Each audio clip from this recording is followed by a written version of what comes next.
Thank you. You may be seated.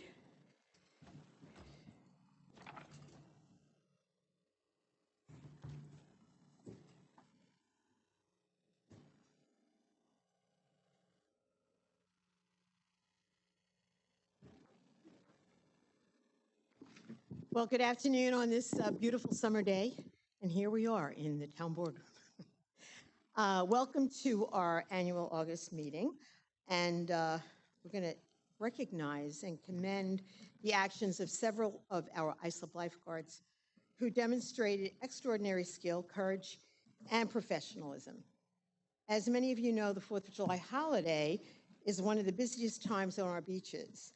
Thanks to the vigilant training of our dedicated lifeguards, what could have been tragic situations were handled swiftly, successfully, reaffirming the exceptional standards of safety we uphold across all of our beaches. On the morning of Friday, July 4th, before the beach had even opened, a swimmer was observed in distress off East Lighthouse Walk in Kismet. 4 of our lifeguards immediately responded, conducting a complex and demanding 50-yard double yoke rescue. The swimmer, a 57-year-old woman, had been caught in a rip current and was showing signs of exhaustion and difficulty breathing after ingesting seawater. Thanks to the efforts of Stephen Krushner Jr., Ryan Cornell, John Kaplan, and first aid responder Peter Lepore, the swimmer was safely brought to shore, treated with oxygen, and monitored on scene until additional emergency service could arrive. Their rapid and professional response made all the difference. In situations like these, time is critical. These lifeguards prevented what easily could have been a far more serious outcome. The very next day, on Saturday, July 5th, 3 lifeguards stationed in Salt Air responded to another serious incident, saving both a father and his daughter. Connor Lambert, Andrew Mills, and Jack Treegarten performed the rescue. Connor and Andrew are both 25-year veterans, and Jack, though in his first season as an ocean guard, showed tremendous composure and readiness alongside his more experienced teammates. On Sunday, August 3rd, another life-saving event took place on Fire Island. While wading into the ocean, a 65-year-old Wally Smith collapsed on the beach. Several lifeguards responded immediately. Ron Ross directed scene management. Abigail Claps placed the 911 call and provided support to the victim's family.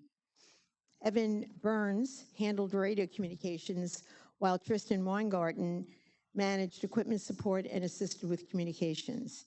And 2 ISLP lifeguards immediately responded, Mary Kaplan and Steve Hurrigan, who performed CPR continuously for 20 minutes while waiting for ISLP to arrive, for help to arrive.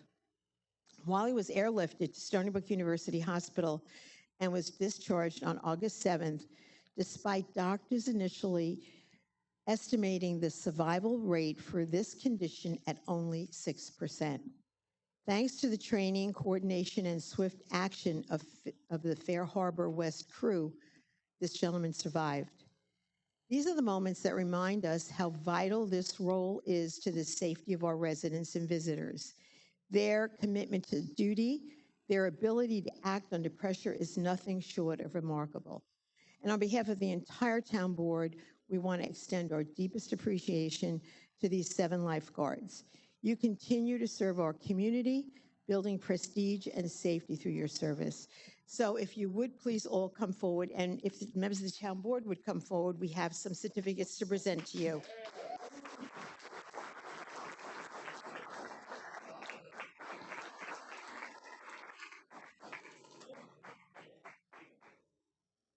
Okay. You know what was particularly meaningful to me, I thought, the gentleman who was rescued, Wally, who lived, I believe, in New Jersey, when he was discharged from the hospital, he wanted to meet the lifeguards that saved him, and it was quite an emotional moment. So, ladies, gentlemen, thank you again for what you do. And I'm going to hand these to you, and you can distribute them later. Perfect. Great.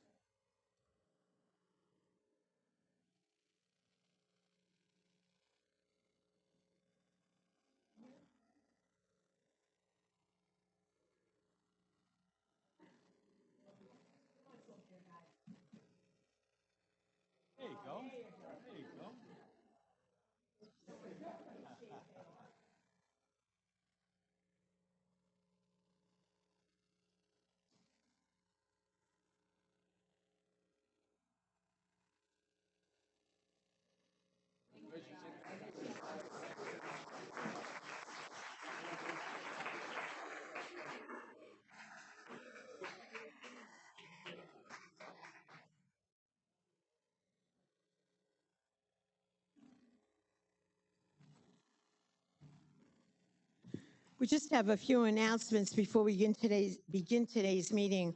Our Islip Summer Fun season is coming to an end with our free movie nights and concerts in the park. It's become a very popular family tradition, and again, we want to thank Good Samaritan Hospital Catholic Health for their sponsorship for this. The tribute band Fleetwood Mac will be performing at Holbrook Country Club tomorrow night, so don't miss out. Also on Saturday, August 16th at Roberto Clemente Park, we have music by Carlos Palante y Agresta. The show is free to attend, and it will be taking place from 5:30 to 7. And any of these events, you can check the details on our website at islipny.gov. Our back-to-school supply drive is still happening, collecting donations for those in need, and they can be donated here at Town Hall or the first floor lobby at Town Hall West at 401 Main Street. And on Wednesday, September 3rd, the town will host this year's Islip Goes Purple kickoff event, a month-long initiative to stand united in memory of those lives lost, those in recovery, and those struggling with substance abuse disorder. It's interesting, this initiative was brought to us by Youth Enrichment Services. They had heard about it down south in a community, and we've brought it here. Others have emulated what has been happening. And I just heard the other day, the entire state of Virginia is doing Islip Goes Purple. So we are all making a difference. And lastly, our 6th annual Sea Fest will be held at the Bayshore Marina Saturday, September 7th, starting at noon till about 6 o'clock. This has gotten to be such a popular event right on the bay, and it features local seafood and entertainment, live entertainment, craft beer and wine and craft vendors. It's a very interactive family event, and there's just a lot going on there. So we hope to see you there, and thank you for your attention.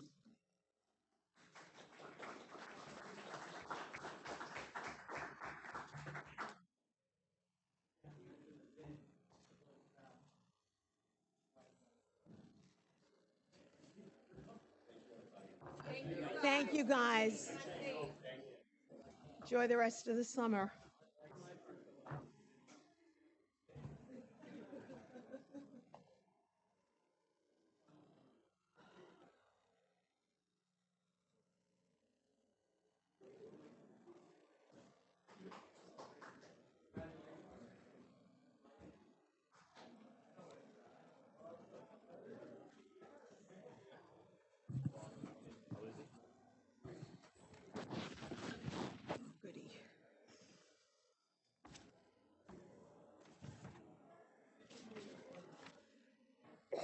Goody.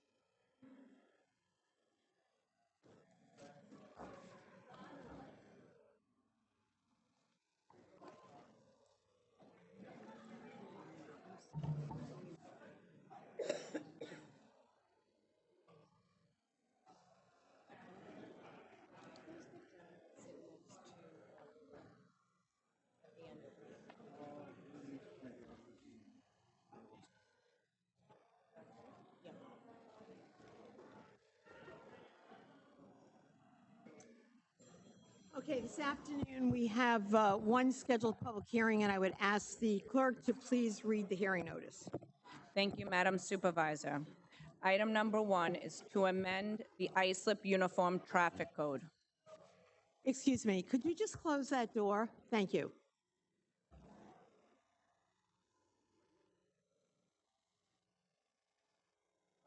Like me to read it again? Yep, go Okay, ahead. sure. Thank you. Item number 1, to consider amending the ISLIP Uniform Traffic Code.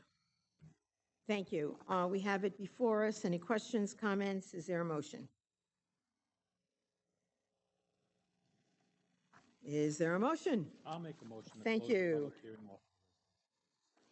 We have a motion by Councilman O'Connor, second by Councilman Lorenzo. All those in favor? Aye. Opposed? It is approved. Thank you. We will now move to the public portion. We have, it seems like we have more cards in here than we have people sitting in the seats, but there are a lot of people who have signed up to speak. Just to let you know, 35 people. So that represents a lot of chatter. And I would just remind everyone, you have 3 minutes. And is anyone who's signed up to speak sitting here? They're coming in. All right, it's a madhouse down there. Great. Soon to be up here. It's crazy.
Okay, we are now moving to the public portion, and as I said earlier, everyone has 3 minutes.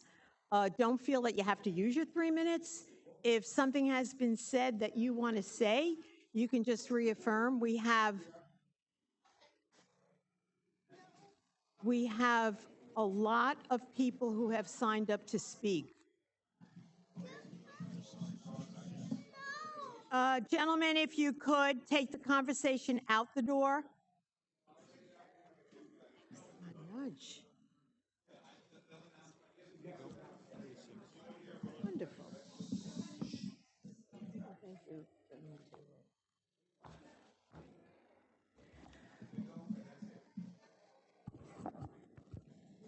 Thank you. Again, we have a lot of speakers, and I'm going to just remind everybody that we're here to listen to your comments. It's not a question and answer time. And I would just also remind everyone to keep your comments as brief as possible, because as I said, we do have a lot of speakers, but also to keep your comments respectful. And anyone who is not so will be asked to leave. We're going to start with our first speaker, William Marquardt.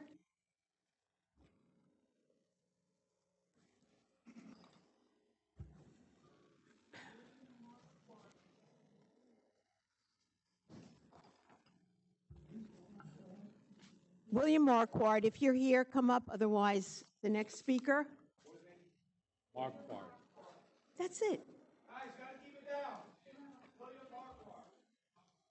Brenda Goetz.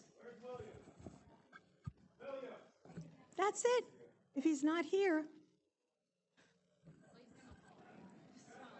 Brenda, go ahead. Hello. My name is Brenda Gels. I grew up in Islip Town. I lived in Holbrook, and now as an adult, I live in Bayport.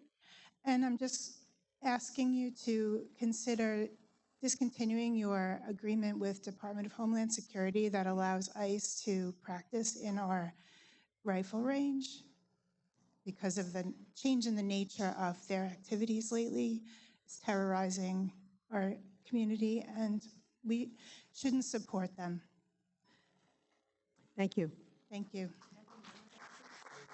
Next speaker, Ken Cologne.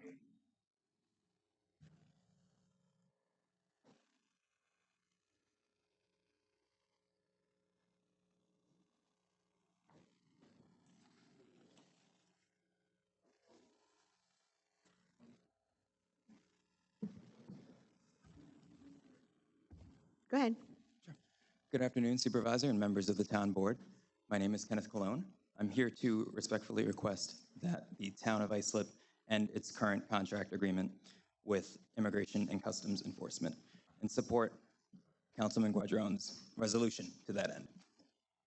As you all probably know, ICE has been detaining, even deporting American citizens, honor students, folks who have lived in this country for decades but have no criminal record, who are valued members of our community. And having such an agreement with such an agency, it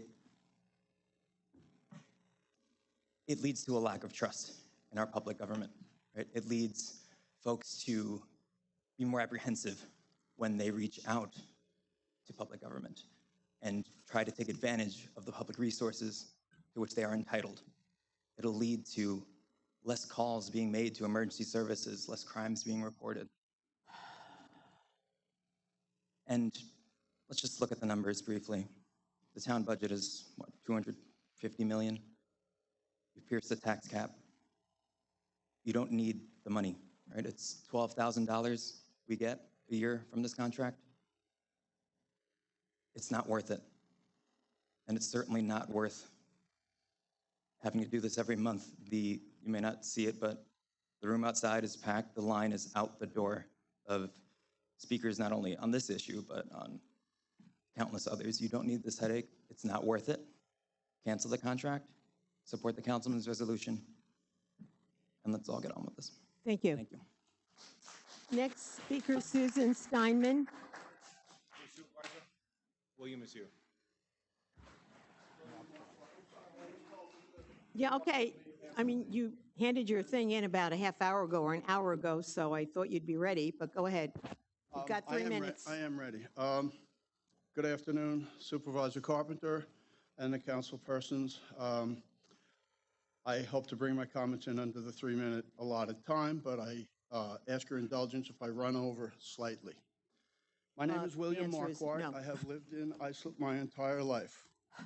These are for the council persons. I want to give it to them and the supervisor. I want to address the contract that Islip Town entered into with the Department of Homeland Security, that it provides the ICE agents with the right to train at our taxpayer-funded rifle range. I call for immediate termination of this contract. Your decision to renew this contract this past June 30th shows a serious disconnect with your constituents' needs, rights, and wishes, and a complete disregard for our Islip community. ICE's well-publicized illegal actions that have been taking place nationwide should have been a clear indicator to you that this is not an agency that is here to help our community. I could enumerate on their abuses, but I want to mention an incident that hits home with me, and it should resonate with you. 2 young brothers from Central Islip, Jose Alexander Lopez and his brother Josu, aged 20 and 19, were deported on March 14th of this year to El Salvador, though they have lived in the United States much of their lives. The brothers were detained by ICE in Manhattan when they went for a routine check-in for their pending immigration cases. They were transferred to numerous detention facilities before being put on a plane for El Salvador, where they have no family and are currently struggling to survive. These young men were deeply assimilated in our community. Here is a picture of Jose Lopez with his brother Josu, his mother, and his younger brother celebrating Josu's high school graduation. By the way, Josu was also in the ROTC. These are the people we and you should be assisting, not the lawless, brutal ICE agent thugs. Many of you will remember, but to those of you who may not be aware, I would like to relate an important and revealing incident. Our current president has a long history of deep-seated racial animus. In 1989, 5 Black and Latinx teenagers were wrongly accused of assaulting and raping a white female jogger in Central Park. They were known as the Central Park Five. They were wrongly convicted, served years in prison, and ultimately found to be innocent and exonerated. Prior to any trial, Donald Trump, then a 43-year-old crooked New York real estate developer, took out full-page articles in Newsday, the Daily News, the New York Times, and New York Post, calling for the reinstatement of the death penalty in New York State, specifically targeting these untried and ultimately innocent teenagers. This is the type of individual we are dealing with. The American justice system and the rule of law meant nothing to him then, and it means nothing to him now. About a quarter-mile east of this town hall is a beautiful Islip Town Park, Brookwood Hall. At one time, it housed the Islip Art Gallery. About 20 years ago, the museum's curator saw fit. Thank you, sir. to purchase a set of art pieces, Mr. Marquardt, your time is up. 8 foot high, beside steel sculptures that are laid in block. Mr. Marquardt, we have your statement. Your time is up. Thank you. Next speaker, Susan Steinman.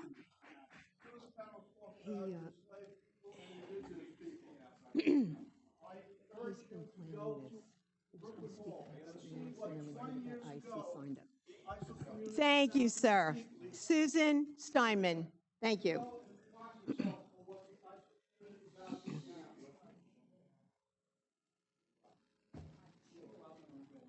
Go ahead. We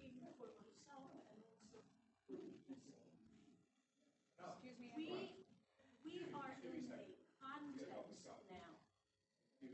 We are in a context. Just hold up one moment. Is your mic on? I'm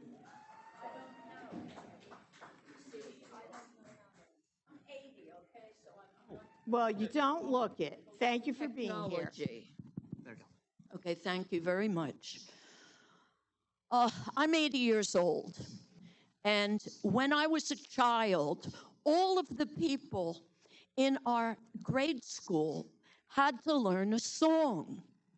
Give me your tired, your poor, your huddled masses yearning to breathe free, the wretched refuse of your teeming shore. Send these, the homeless tempest-tossed, to me. I lift my lamp beside the golden door.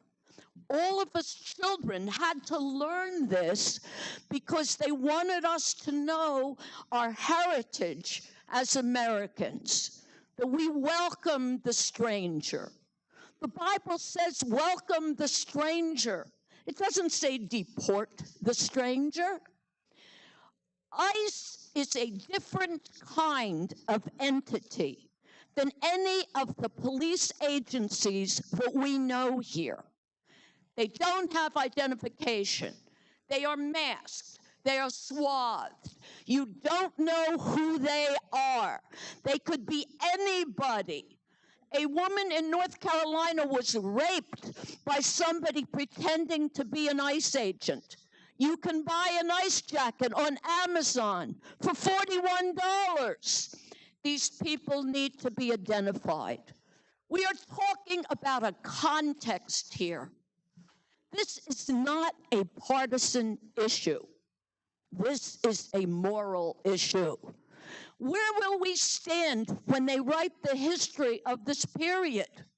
Will we stand with those people that wanted to continue American democracy? Or will we stand with those who wanted to have an autocracy? More and more power is being concentrated, okay? The thought is that it's okay to send American troops into cities. And it's speculated. They may send them to other cities. They may send them to demonstrations. What are we going to do? Put our First Amendment in the toilet bowl? This is fascism. That is what we are witnessing.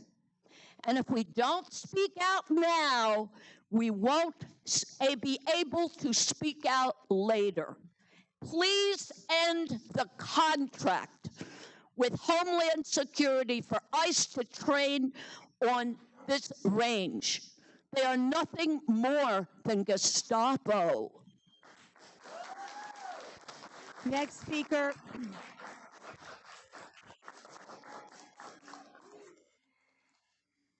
Could you please hold your applause so we can get the next speaker up and keep things going? Dr. Eleanor Smith.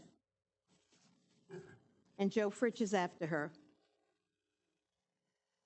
Good afternoon, everyone. I just want to introduce myself. I'm a PCV, served this country from 1969 to 1971. I'm proud of the service that I gave to this country.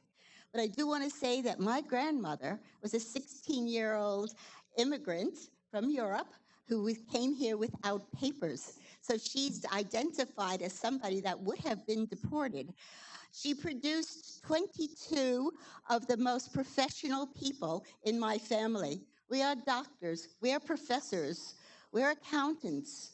We have produced, I even have a great nephew who now has a contract in AI in Silicon Valley. We are definitely members of this beautiful community. I have been an ISLIP member since I came here in 1971. I do want to give you, in about 4 weeks, I will be giving my 40th freshman class at the university a lesson on two things. It's on manifest and latent functions, and I will give you a few minutes on that one. Manifest functions is what you're intending for the ICE to do. You're intending ICE to learn how to use their weapons. You're intending ICE to keep their masks on, and you're intending ICE to protect our community. All good. But what are the latent functions? These are the unintentional functions. These are the unexpected results. And you're hearing from people who live in the community who are afraid. They're afraid that people can buy ICE uniforms for $42, come and rape some of the young women, not all going to be deported, but they are a danger to our community. So what I would like to leave you with is to think about, just as I talk to my students, think about what is the latent functions of what is going to happen when these people who you are giving, was it $14 a month to, are going to be serving our community. It worries me. It concerns me. I have two beautiful granddaughters that I have to worry about right now when she goes to any place because I'm worried that they might get picked up. So in my 38 minutes, I urge you to vote to end this contract and support the Councilman Guadron's resolution and ensure that our public facilities are used to strengthen, not harm, our beloved community. Thank you very much. Thank you. Joe Fritz. Jim Schlau on deck.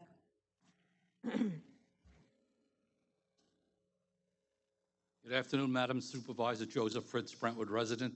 I'm also speaking on behalf of the North Islip Democratic Club as their press spokesman. A few weeks ago, I saw an ICE raid in my area. Until you've witnessed an ICE raid and witnessed individuals in unmarked cars invading a taxpaying citizen who has been your neighbor for decades, you've witnessed nothing.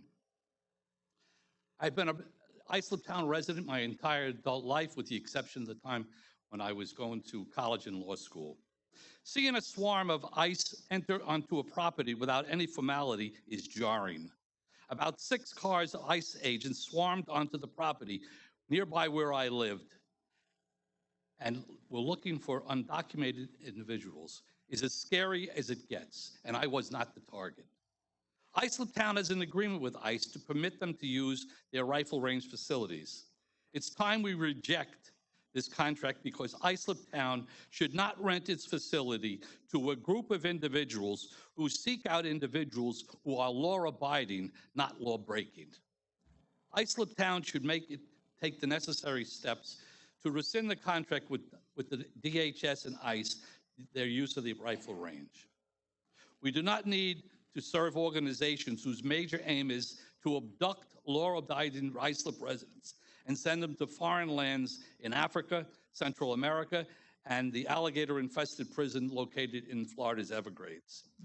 If they wish to use facilities, let them obtain their own. I support Jorge Guadron. I support those who oppose this, and many speakers who are here today, and all elected officials who wish to discontinue the relationship with DHS and ICE forthwith. We do not need ICE agents honing their skills and attitudes on our residents. C.J. Ketanji Brown, Supreme Court jurist, eloquently said, "It is not difficult to predict how this all ends.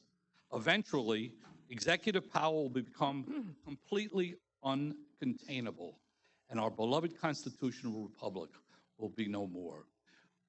ISIP has 20% of its residents of Hispanic background.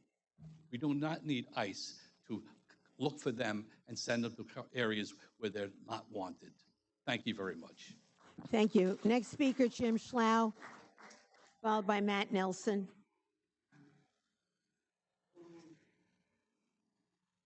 This is going to be great. This is going to be all right. First and foremost, I want to give thanks to Karen Lewis, DPW. She helped out. I even called your office, and they couldn't give me any help. She went beyond call of duty. Please take these up there so she can see what she has done. And now, ICE, do not rescind. I voted for Trump. I want Trump. I want him to get rid of the illegal immigrants in this country. They're criminals. You don't come here and stay in here unless you're a citizen. I'm tired of looking at this. Look at that picture. Look at the street. Look at all those cars. These houses are packed with people. I never seen anything like it. Remember, I lived in Oceanside. I lived in Oceanside in the 60s when we were on welfare. And I lived in an Italian neighborhood. They all learned English. They didn't get any Spanish in school or Spanish on the marquees, okay? Don't you give up that ICE. Don't you give that up. I want your attention. Hold the clock. Look at this. And you, Mrs. Gestapo, whoever said that, read a book about what the Gestapo was like. They injected children's eyes and diseases into their arms. ICE is not doing that, and neither are the holding cells. So these houses are single-family houses. We've been over this over and over again. They're paying the same taxes that I'm paying on a house with one person in it. This is not a family. These are all rentals. This is ridiculous. I can't believe these people. I don't know where they live. You want to buy my house? All these people, all you liberals, you want to buy my house and live in CI and put up with the music till 4 in the morning? Buy my house. I'll sell it to you. Okay, lady?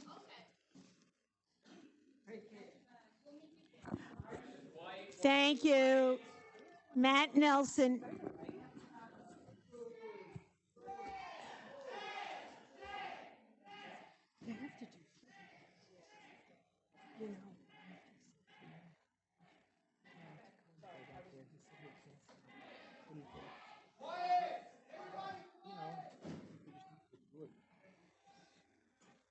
Matt Nelson.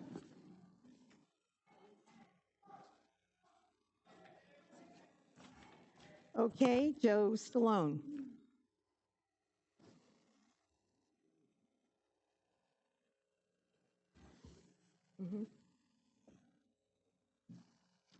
Good afternoon, members of the board, supervisor. My name is Joseph Stallone, and I'm here on behalf of the New York League of Conservation Voters. I'm here to speak in opposition to an extension of the moratorium on battery energy storage. Our position is that these facilities are an essential part of the clean energy transition and will help our region meet its growing energy demands. Our organization is determined to see New York move away from a fossil fuel economy, and that means promoting the transition to cleaner and more sustainable forms of energy. With the urgent threat of climate change, as well as the region's increasing energy demands, it's crucial to build energy infrastructure that is both resilient and reliable for our communities. NYLCV believes that the battery energy storage solution is a practical one for storing and using intermittent energy sources. Battery energy storage systems will make Long Island's energy systems more resilient and help stabilize the power grid during extreme weather while ensuring energy can be utilized when it's needed most. These systems will help serve the community during excessive heat days, assist in replacing dirty peaker plants, and support the addition of clean energy into our grid. We recognize that there are concerns regarding the safety and location of these facilities. But we also know that between 2017 and 2022, U.S. energy storage deployments increased by more than 18 times. And during that time, codes and standards regulating these systems have rapidly evolved to better address safety concerns. In fact, the state's Fire Prevention and Building Code Council recently released new regulations that implement some of the strictest fire safety codes in the nation. This, coupled with the industry's commitment to proper safety precautions, ISLIP can rest assured knowing that these facilities could be built and operated safely, especially since neighboring towns have adopted regulations that have been able to build these facilities to support their energy infrastructure. We're committed to serving the people of Long Island and seeing the implementation of these systems as an integral step into creating a cleaner, safer, and more resilient energy future for ISLIP, while supporting good-paying jobs within the industry that sustain local families in the community. We ask that you do not extend this battery energy storage moratorium. Thank you for the opportunity to speak today. Just anyone else who is planning on speaking on this, this is not before us today. We are setting a hearing for next month, so that would be the first that we could be voting on it. And if you want to be part of the public record on it for the hearing particularly, that would be the time to speak. Mr. Stallone, are you an attorney? Okay. Because your remarks today are not going to be included in the public hearing record, which will be next month. Joseph Iannucci.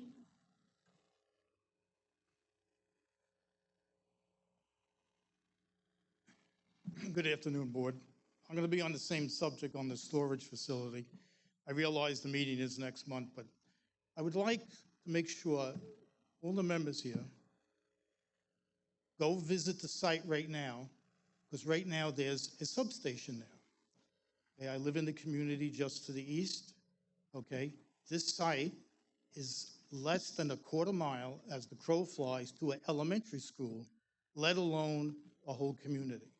This is not the place for that facility. I'm not against that type of facility, but that's not the location for it, okay? What are you gonna do? Evacuate a community and an elementary school if we have an incident there? Okay, I have some photographs. Let's get handed out.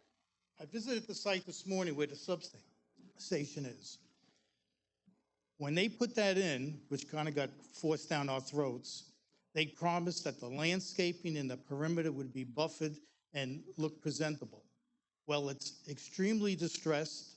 There's dead trees. The trees that were planted for screening have not grown. You'll see by the photos I took this morning. Nothing's maintained. It looks like an abandoned site from the outside, okay? You gotta remember, I'm gonna change the subject slightly here. When they built the rest stop on the LIE there off of Comac Road, what did they do there? They said no trucks, and they sent the trucks to Hop Hog, okay? If you pay attention to the truck station, the trucks where they all park at night, now we're getting mobile homes parked on the Expressway South Service Road and on north of the facility. What's going on in these mobile homes? Why are they parked there? Why have they been there for weeks? I called the town, public safety, they tell me to call the police. There's something fishy going on there.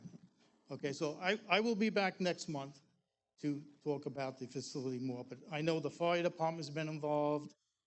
This is just not the location for this facility. I don't know how much you can get the state involved.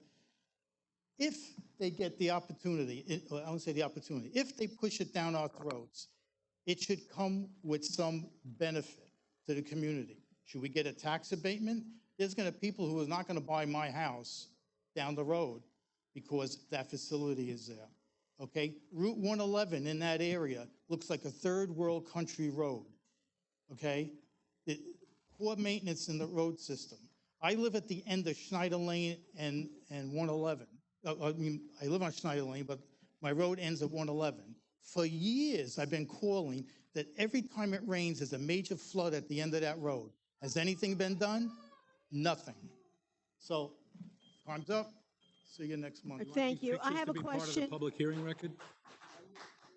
It's a, Right. I have a question. The flooding that you spoke with about is on 111 or is it on Schneider? Yeah. Okay. Do you want these pictures to be part of the public hearing next month? Then you should bring them next month. Because right Deborah, now, there is no hearing. Ruman or Ryman? Next is Andy Cross after Deborah. Thank you, sir.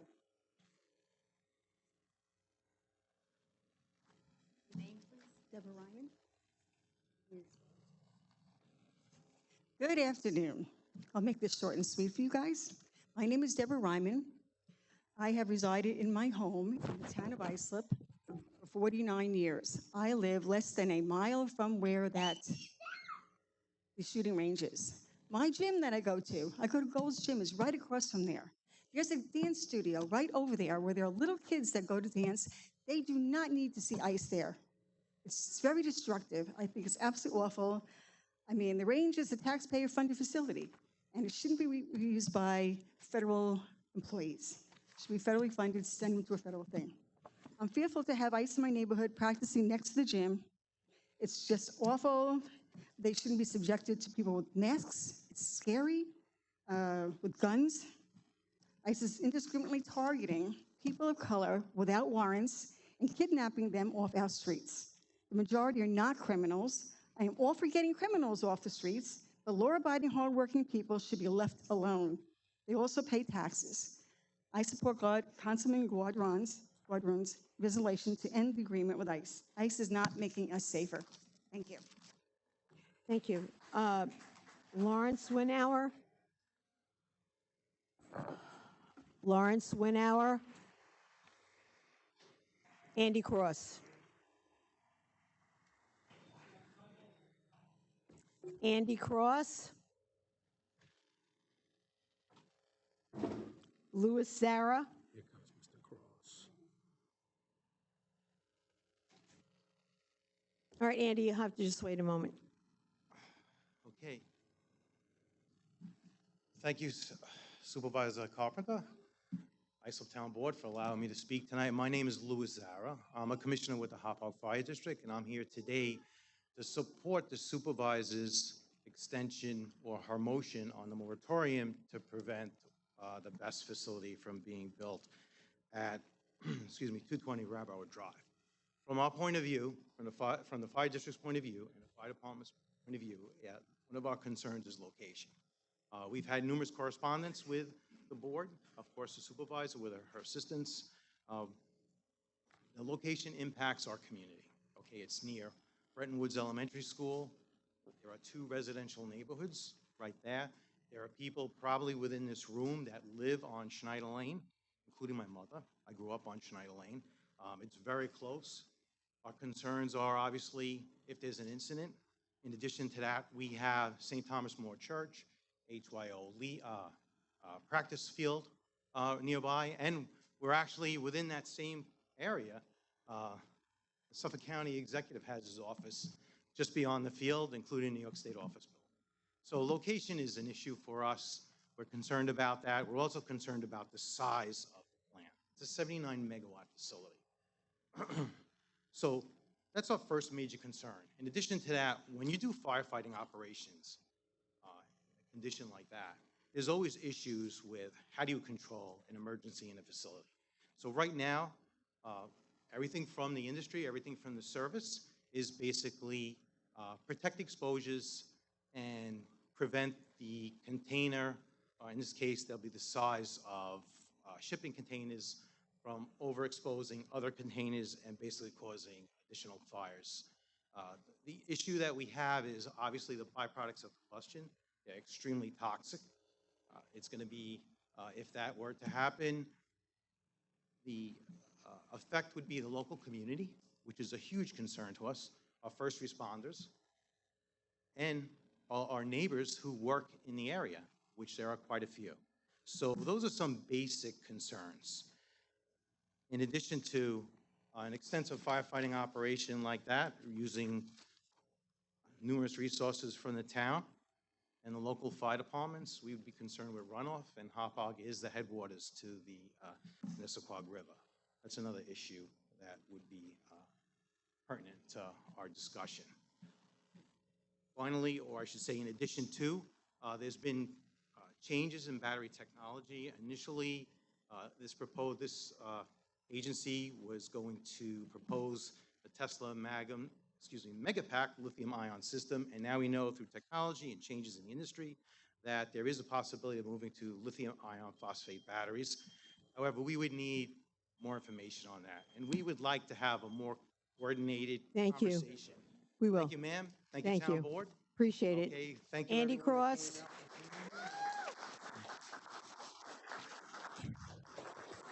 Andy Cross.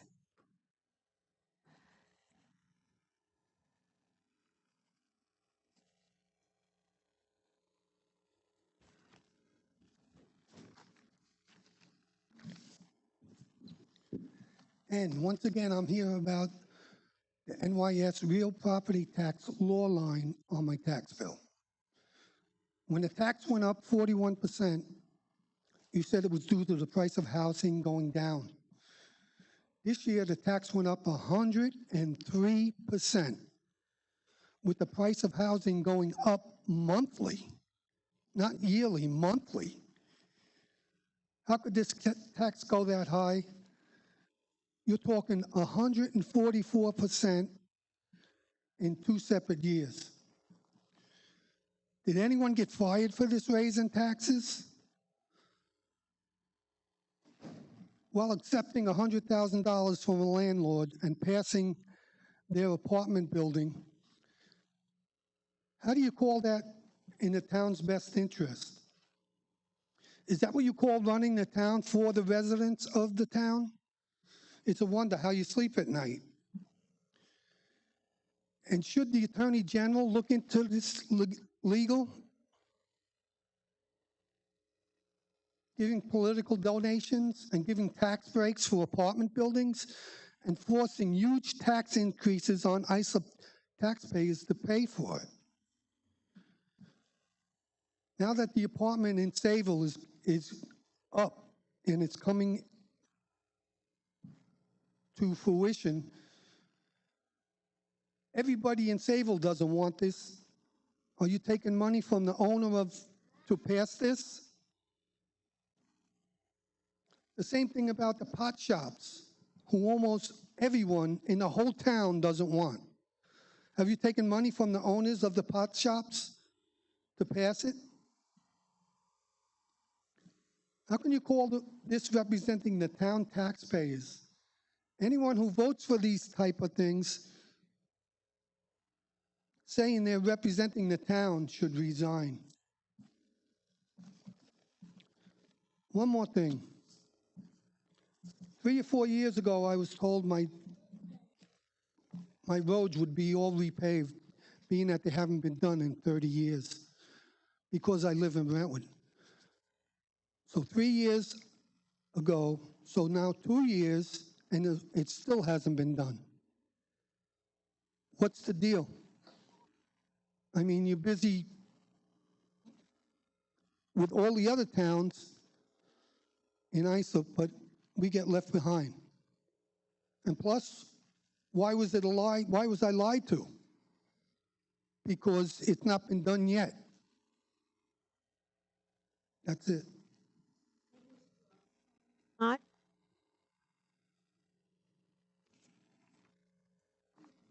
Thank you, Supervisor Carpenter and Town Council. My name is Kelly Scott. I'm a resident of Hop Hog, a proud parent of my two beautiful children who are doing a great job trying to maintain their composure during this very long meeting. But they will be going to Brentwoods Elementary School, and I'm here to oppose the best lithium-ion facility that you're going to have in our town. I speak on behalf of my family, my neighbors, my community, in firm opposition to this facility being in our densely populated residential area and so close to my children's school. Let's talk about what that facility really means for our neighborhood. We're not talking about a small battery pack. We're talking about a 79-watt lithium-ion battery installation. If that fails, we're talking about thermal runaway reaction. Lithium batteries can catch fire, obviously. They burn at extreme temperatures.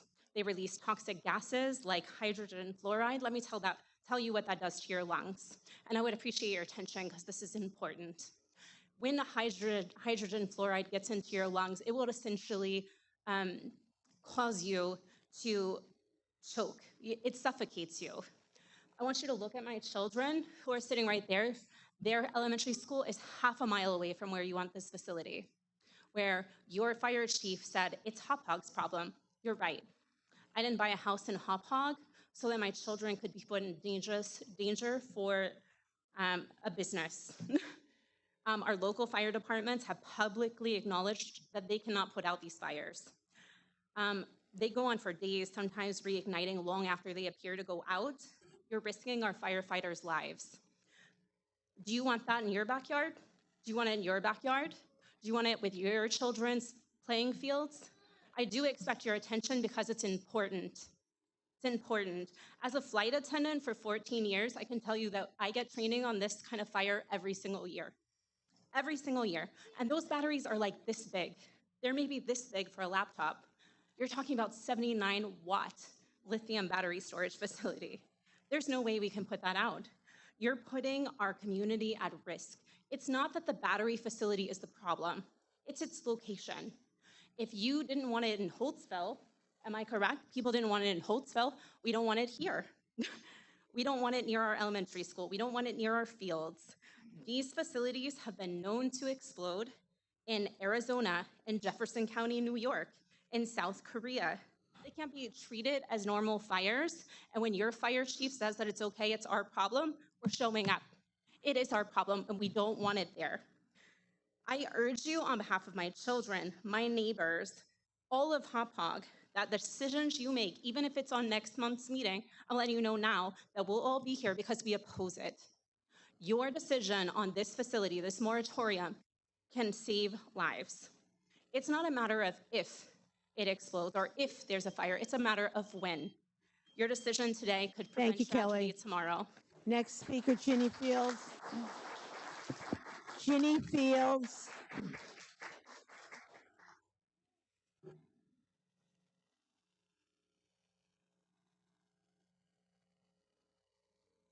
Ginny Fields.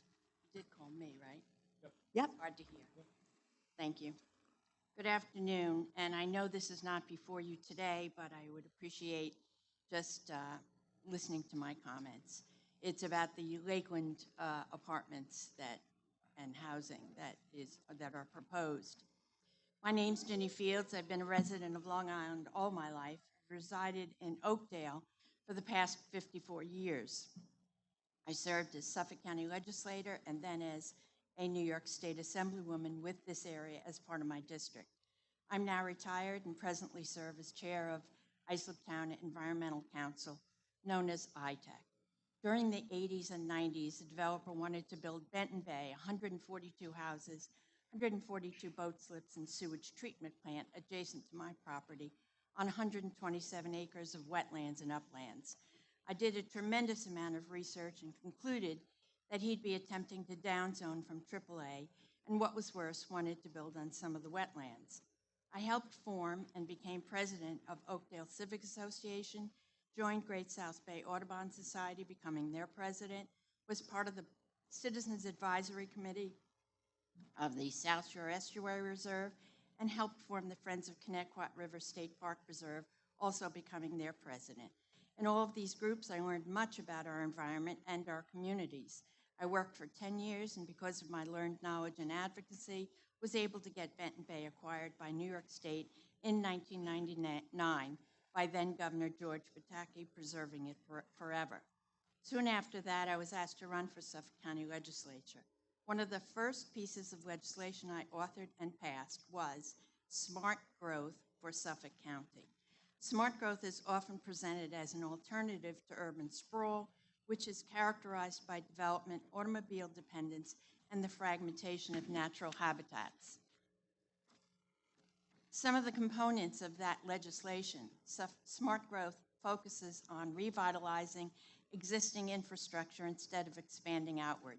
It supports preserving open green space, natural beauty, and critical environmental areas, protecting our air quality and our water quality.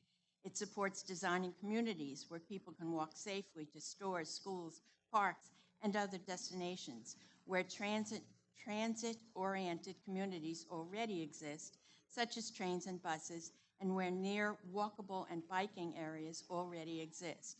It also makes it easier for residents to access jobs without uncontrolled car-dependent developments. It promotes vibrant communities with a strong sense of place and reflects local culture and identity, therefore sustaining our precious quality of life. It suggests development within existing neighborhoods, urges curbing urban sprawl, overcrowding of neighborhoods, and promotes sustainable development. Thank you, Ginny. Barbara Curick. Thank you.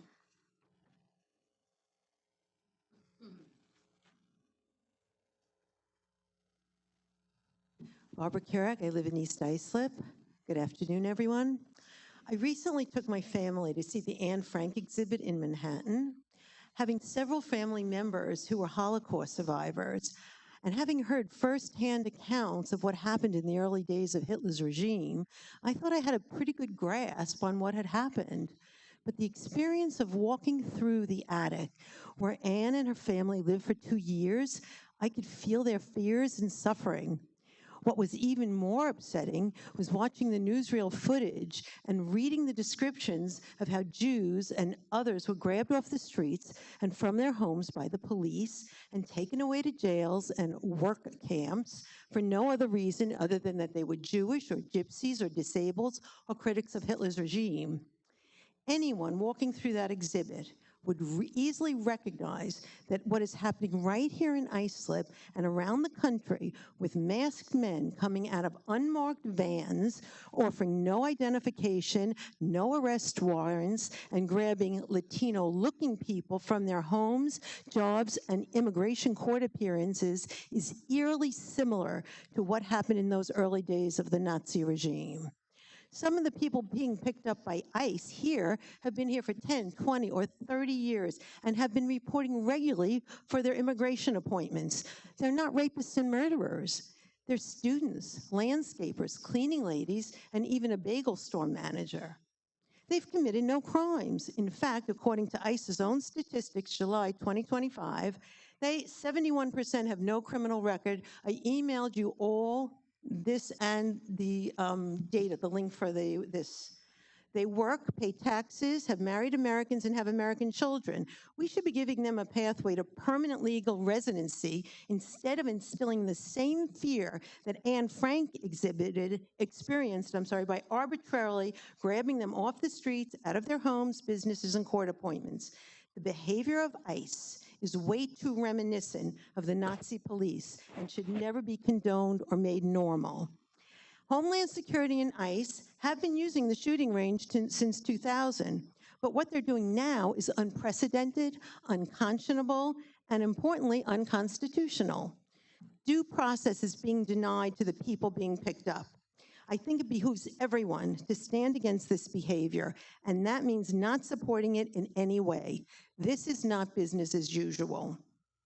ICE is using terror tactics to instill fear, and they're separating families, leaving children without parents, and the fear in our communities is palpable.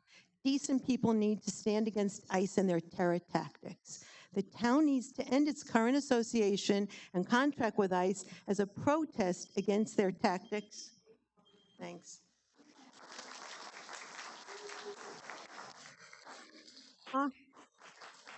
Debbie Kavanaugh.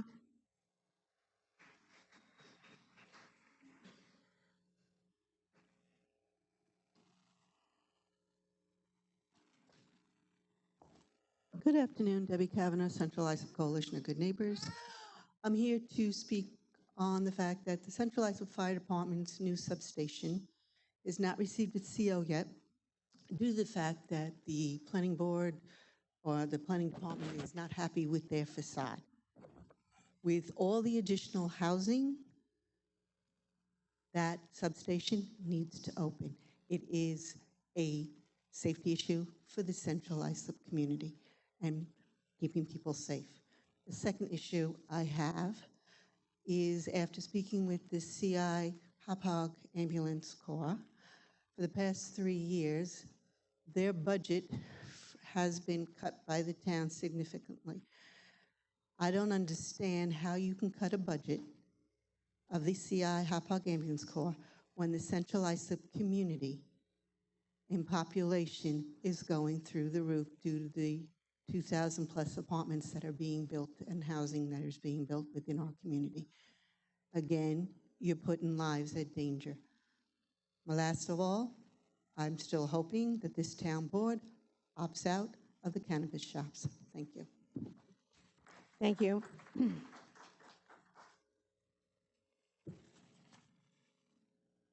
Jordan Ornstein? Or Orsten? All right, you're going to tell me. I will. I'm Jordan Christensen. I'm sorry about my handwriting. I'm with Citizens Campaign for the Environment. We're a 120,000 member nonprofit, nonpartisan organization. We work to protect public health and the environment. We are very in support of renewable energy and transitioning off of fossil fuels. And we are here to talk about the battery energy storage systems today, and to please ask you not to extend the moratorium. We understand why Islip and many of the towns put the moratoriums on for the initial 6 months. We were supportive that you have to update the zoning codes, you need to figure out your fire regs. But it's been a while now, and New York State has released a guidance document, they've released model ordinances, and as of recently, they updated the Interagency Task Force Fire Report. It was adopted. It's already, retroactively will be in effect for any BEST that move forward in the town from here on out. And it's also the most stringent and rigorous fire code in the country by experts. So we're not asking any of the towns to reinvent the wheel, but simply to listen to the experts on this so we can move forward with well-cited, responsible, safe battery storage systems. Ultimately, BESS will provide the capacity that will reduce our reliance on fossil fuels. We have peaker plants, particularly in disadvantaged communities, that have been polluting for decades, causing asthma and respiratory illnesses. Moving towards offshore wind, moving towards solar. We've been doing very good on those things. Long Island's become a hub of renewables, but the piece that we're missing right now is the battery energy storage systems that'll allow us to transition those, that renewable energy to homes when they need it most, even when the wind isn't blowing and the sun isn't shining, and ultimately to shut down our polluting peaker plants. So we know we're on the front line of climate change. The one piece we're missing is BESS, and we're asking you to please not extend the moratorium for another 12 months, but instead to work with the state and the fire experts to move forward with updated ordinances so we can move forward with responsibly sited BESS. Thank you. Thank you. See you next month. Lucia, you?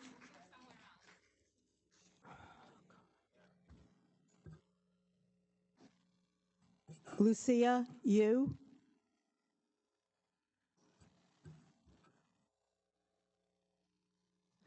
Good afternoon, Madam Supervisor and members of the Town Board. My name is Lucia Yu, and I'm a project developer at Key Capture Energy. KCE is a New York-based developer, owner, and operator of utility-scale battery energy storage systems, or BESS. Respectfully, we believe that the town should not extend the moratorium and should begin processing BESS applications. On July 25th, the state's Fire Prevention and Building Code Council formally approved new fire safety codes that were recommended by the Fire Safety Working Group. Over the last 2 years, this group conducted extensive research on BESS safety and recommended changes to enhance and improve the existing state fire code. Now that the new safety codes have been approved, there is no reason to extend the moratorium any longer. Islip is already 18 months into the existing moratorium, and a 12-month extension will continue to severely impact timelines for BESS development. All BESS projects, including KCE's proposed project in Hauppauge, are being designed to incorporate these updated codes. KCE has maintained ongoing communication with the town's fire marshal since 2022 and is committed to open, transparent dialogue. We acknowledge the concerns expressed by the Hauppauge Fire Department, and now that the fire code has been finalized, we look forward to engaging in a constructive conversation about safety and training. KCE believes that meaningful engagement with the fire department can occur without extending the moratorium and is committed to ensuring that it happens. KCE maintains an unwavering commitment to fire safety and emergency preparedness. In 2023, the Fire Safety Working Group performed detailed inspections of all existing large-scale BEST projects in the state, and all of KCE's operating projects met or surpassed the standards in their criteria. With 14 operating projects across New York and Texas, we are proud of our safety record. KCE's project in Hauppauge, KCE New York 29, has an approved long-term contract with LIPA and was nearing final approval for permits before the moratorium was put in place. The project site is located at 220 Railroad Drive, a 6.5-acre parcel in the Industrial 1 zoning district, and is surrounded by other industrial and commercial buildings. BEST need to be located near transmission infrastructure, and this particular industrial parcel next to an existing substation makes it an ideal location for supporting the electric grid. BEST projects are critical to ensuring that lights continue to stay on for Long Island residents and businesses. The heat wave that occurred in late June is a perfect example of the aging grid infrastructure. On June 24th, the New York grid operator declared a major emergency and relied on emergency energy imports as several fossil fuel power plants unexpectedly shut off in the heat. Blackouts occurred for thousands of customers across the tri-state area, and it is essential that we are prepared for these situations in the future. Thank you for your time and consideration.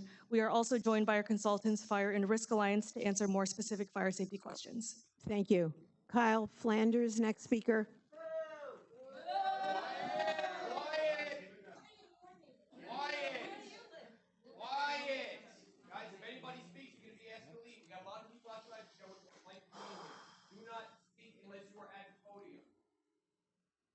Hi, thank you for hearing me.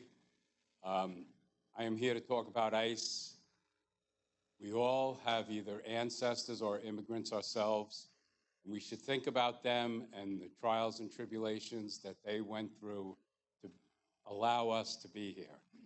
It's a great country. As my t-shirt says, immigrants, America was built by immigrants. I would like you to think about making history today, pushing back. You're not going to end ICE, but if you push back a little bit, you will make national attention and national history and allow people across the country to realize, guess what? We can do this. And you don't want to end ICE, I'm sure. We do, but just push back a little. That's all I ask.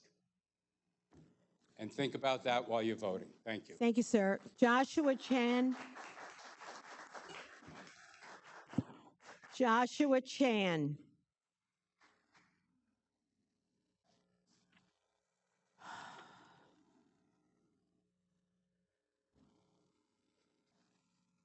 All right. Good evening, members of the Town Council and fellow residents. Thank you for this opportunity. Many of you here will never know what it's like to live in constant fear that because you were born in the wrong country at the wrong time, you could be ripped away from your family. Many of you will never feel what it's like for a mother working 70 hours a week to worry that she may never see her children again because she was taken away at work. So I ask you, put yourself in our shoes. For a moment, imagine if this was your daughter, your family, your wife that was on the line. Would you stay silent? Would you allow your town to be complicit in this? But right now, the town of Islip is complicit.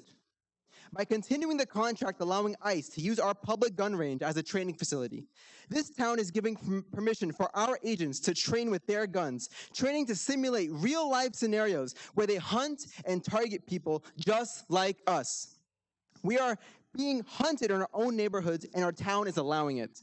Look at the two brothers from Islip who call Central Islip their home. Two high school seniors, no criminal record, deported to a country they never knew, separated from their mother and forced to stay with a family member.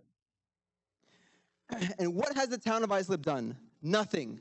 No statement, no action, just continuing a contract that trains the very agents who tear our families apart.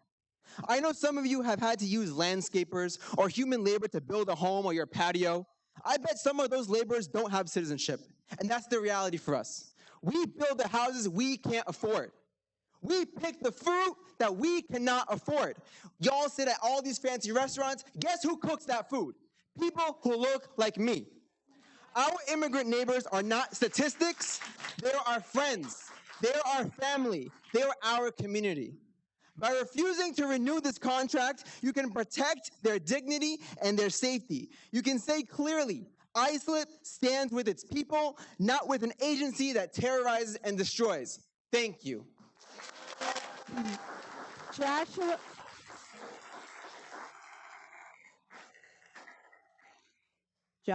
Fuentes. Josh Fuentes. Michael Marino.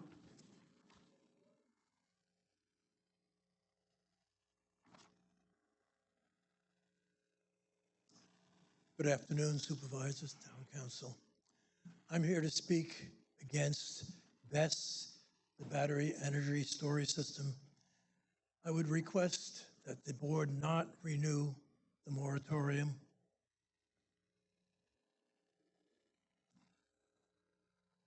As a neighbor, we've been in Islip for 60 years. My wife and I live directly behind Rabro Drive, where BESS is planning to install this battery storage plant.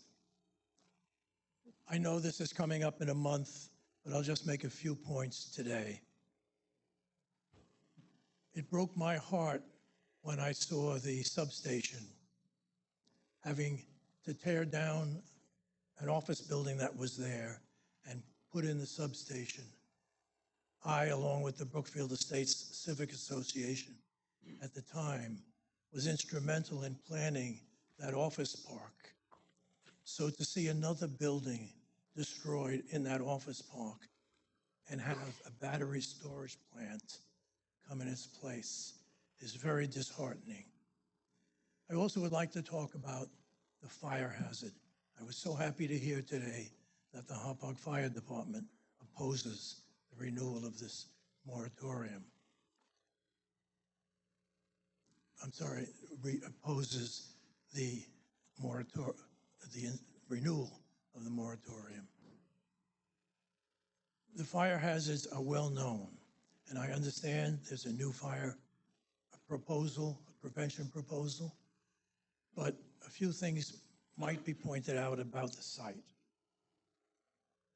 It is very close to an elementary school, very close to a gas station, and should a fire become out of control, anything can happen with a fire with a gas station practically across the street and the Long Island Expressway nearby.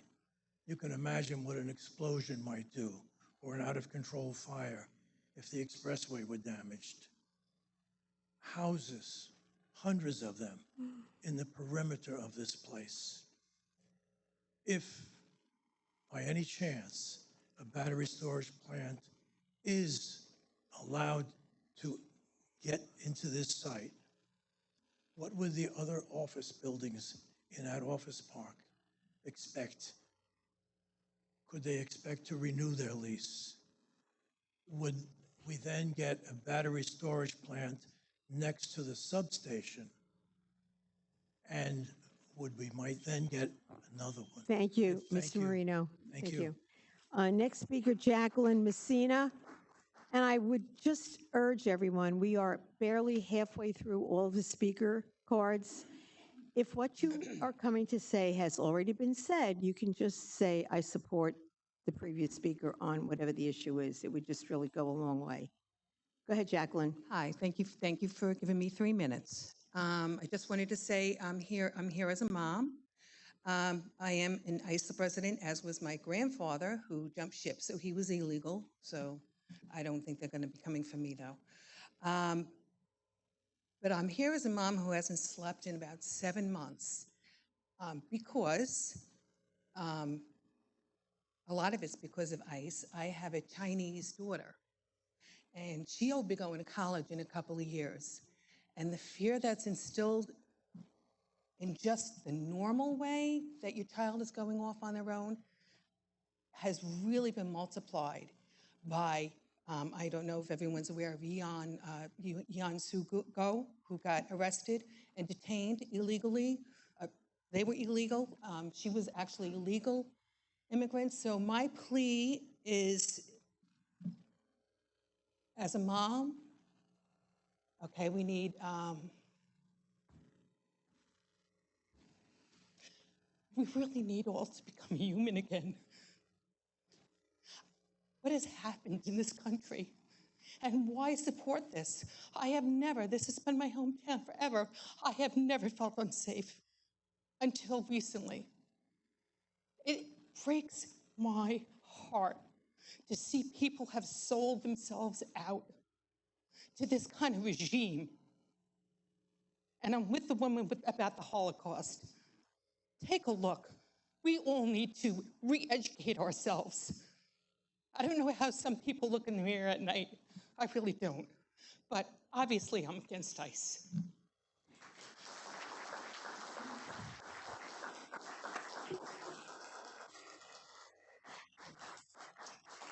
John DiGiosi.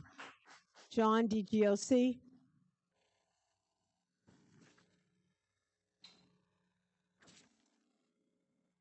Good afternoon. This is with regard to the battery storage facility. I've spoken in the past and I will speak again at the meeting. We live about 0.2 of a mile from the site. It seems like the only support that I'm hearing today for the site is from people that are involved with the site.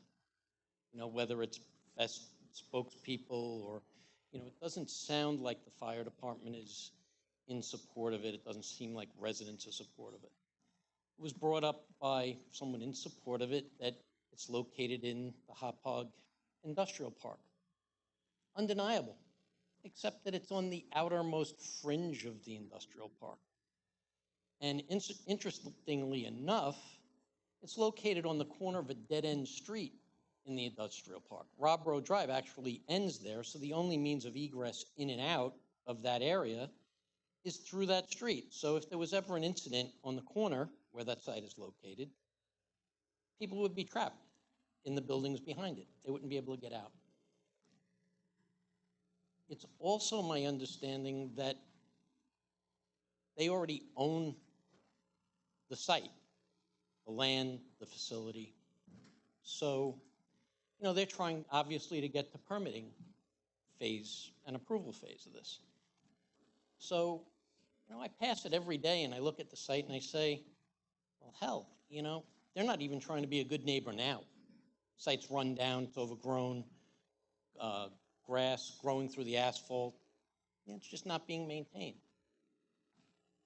When we talk about the power substation that was built, you know, we went and we met with the power company before they built it.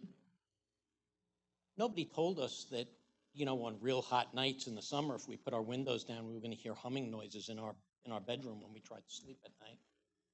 Now, they talk about noise abatement walls for this site. What kind of noise is it going to generate? So, other than what's already been discussed, you know, those are just some thoughts I had on it. Thank you very much, John. Stephanie Cerezo.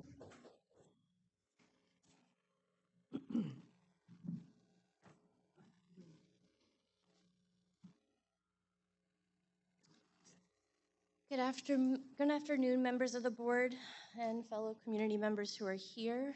My name is Stephanie Cerezo. I was born here. I was married here. Thank you, Ms. Vavrika, for helping my husband and I with our paperwork for our wedding. And I continue to be a resident here in Bayshore. And like many others here, I'm here to respectfully name that we have a moral issue here in the town of Islip. No price tag is worth contributing to the terrorization of our community members, and that's every community member, not just immigrants, Lots of people in the town of Islip are scared. Most of you on this board get to go home to your comfortable homes and see your beautiful families, and I'm so happy for that, for all of you. I truly am. But there's another side. There's another side where that's not happening, and families are being torn apart.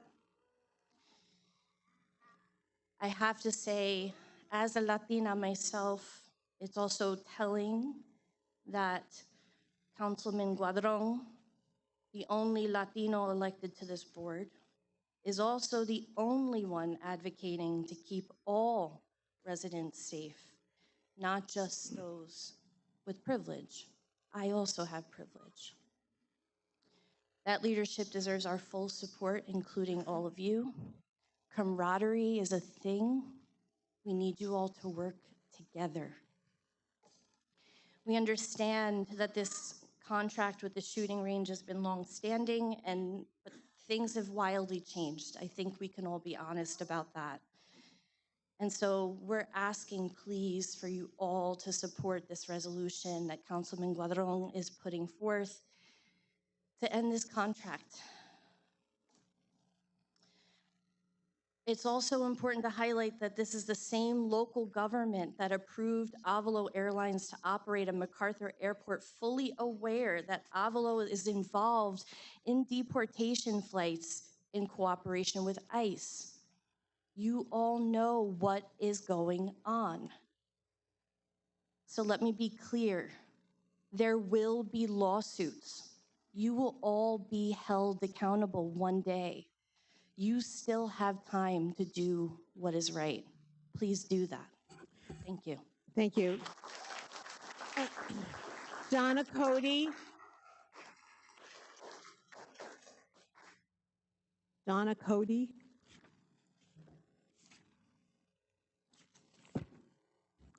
Mary Goldman.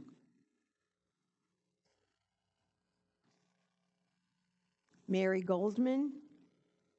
Emily Dwyer.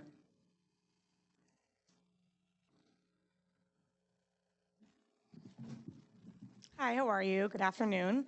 My name is Emily Dwyer, and I'm with Edgewise Energy, which is a battery storage and clean energy developer here on Long Island. I'm also a lifelong Suffolk County resident myself, and I care deeply about the future of our grid. As you probably all remember from Superstorm Sandy, many of our homes, hospitals, schools, and other critical infrastructure lost power for extended periods of time. When the lights go out where they are most needed, lives are lost. We cannot afford to allow our grid to fall behind and be unable to support increasing energy demand. I'm here today to respectfully urge the town of Islip to lift the moratorium on battery energy storage systems and allow this important technology to be implemented in our area to better our grid. BESS is the kind of smart, forward-thinking infrastructure that Long Island and New York State at large needs to support a more reliable grid. It plays a critical role in reducing stress on the grid, cutting emissions, and keeping the lights on. I understand that safety is a top concern, and of course, as a fellow Long Islander and developer, I share that concern. It is important to note that New York State recently updated its Uniform Fire Prevention and Building Code to include comprehensive battery energy storage regulations. These standards, developed with input from fire safety experts, first responders, and engineers, provide clear, enforceable guidelines to ensure every project meets the highest standards of safety.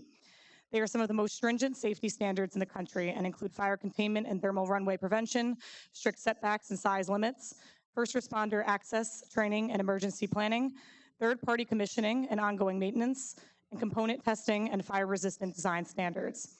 With these in place, there is no need to continue to extend this moratorium. Extending the moratorium now would send the wrong message, that even responsible, code-compliant, industrial-zoned clean energy projects aren't welcome. We urge the town to let the moratorium expire and allow projects to move forward under the strong regulations now in place. Our grid is growing and our energy demand is rising. We cannot afford to keep delaying stabilizing our grid. Lives are at stake. Thank you. John Rizikella.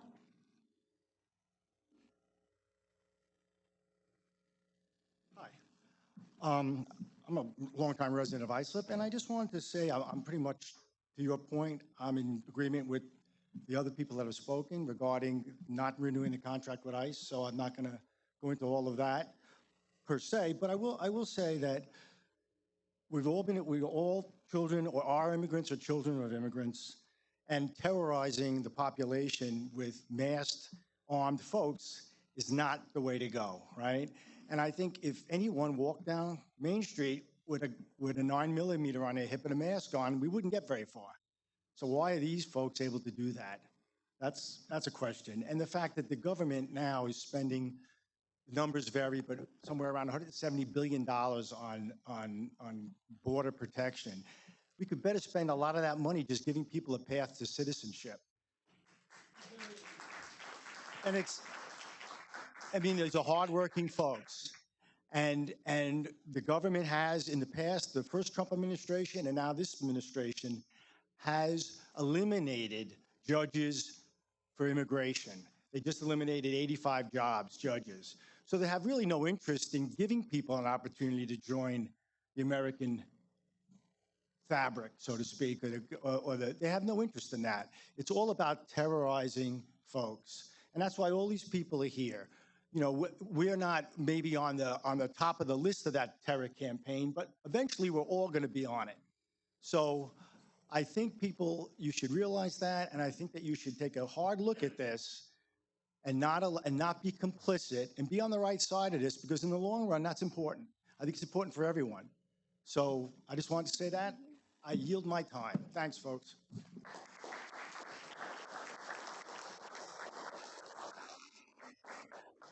Edward Sanders.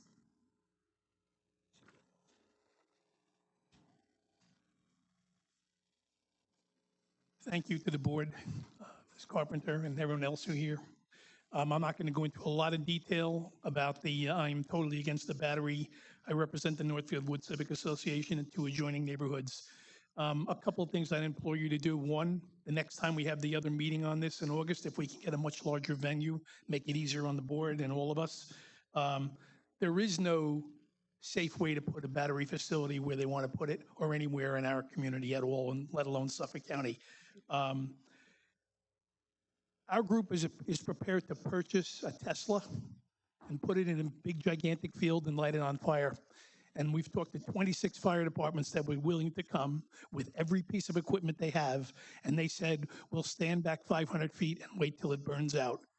If this battery facility goes off, there is absolutely no way in hell, pardon my French, that it's going to be put out.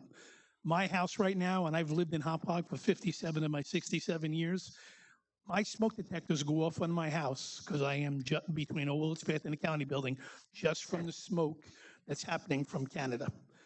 Just that alone. There's no way these facilities, and another thing, I'm not going to bring up all the names of all the places and facilities and schools and parks.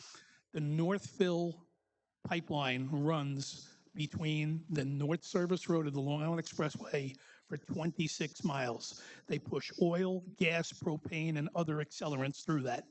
We couldn't even get off Long Island during Sandy, let alone a major fire that could possibly burn everything down and ignite the pipeline, which would probably be the only main road that we could get off of Long Island. So once again, and the other thing too is people who work for these companies should not be allowed to speak at these meetings. We don't care what they think. They don't live in our community. Their companies open a corporation here. They don't have a vested interest in here that all of us do. Thank you very much. Thank you. Lawrence Winauer.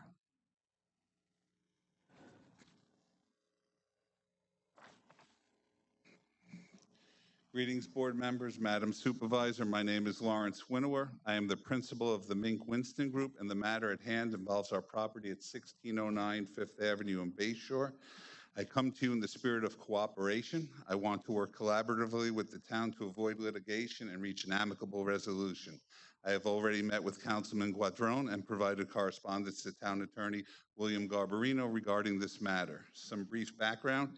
In June 2023, I informed the town that I wish to acquire a CO for a tenant smoke shop at 1609 Fifth Avenue. The building department instructed me that I needed to file a change of tenant application and issued me a record number under which to submit the paperwork. After complying with a series of paperwork requests, including the actual change of tenant application, the town informed me that my application had been accepted for intake and I should provide a $200 filing fee, which I did. The town cashed my check, and in a letter dated 8/22/23 included not only the existing record number, but now also provided me with an actual permit number. That letter further and asked for some follow-up information, which I promptly provided. I did not hear anything further. Given this, there was no reason to think that the smoke shop, a retail shop operating in a building zoned for retail, was not operating in compliance with the town. Fast forward to July 10th, 2025, various law enforcement agencies, along with the fire marshal's office, did a series of surprise inspections of multiple smoke shops. The fire marshal informed me that the property lacked a CO for a smoke shop, and he placarded it. During this inspection, law enforcement confiscated some illegal vapes, but they cited a completely different entity at a completely different address in their paperwork. In no way do I support or condone illegal activity, and none of this is meant as a referendum on smoke shops. It just seems there needs to be a balance. The smoke shop has already lost business for over a month.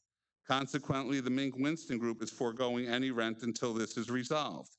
Without any sense of urgency on the town's part to help remedy this, the smoke shop cannot survive, and as a result, the Mink Winston Group will continue to lose the revenue from a reliable tenant, which in turn threatens its ability to meet its financial obligations. Should this continue much longer, the effect will be the same as if the town has affirmatively decided to put my tenant out of business. Further complicating matters is that the town statutes have changed since the original application was filed. I have the resources to litigate this matter, but it would be such a waste of everyone's time and energy. To me, there are no adversaries here. I simply want my properties and tenants to be in full compliance with the town and ask for your help in facilitating that result. Thank you for your time and consideration. Thank you. Jack Gutierrez.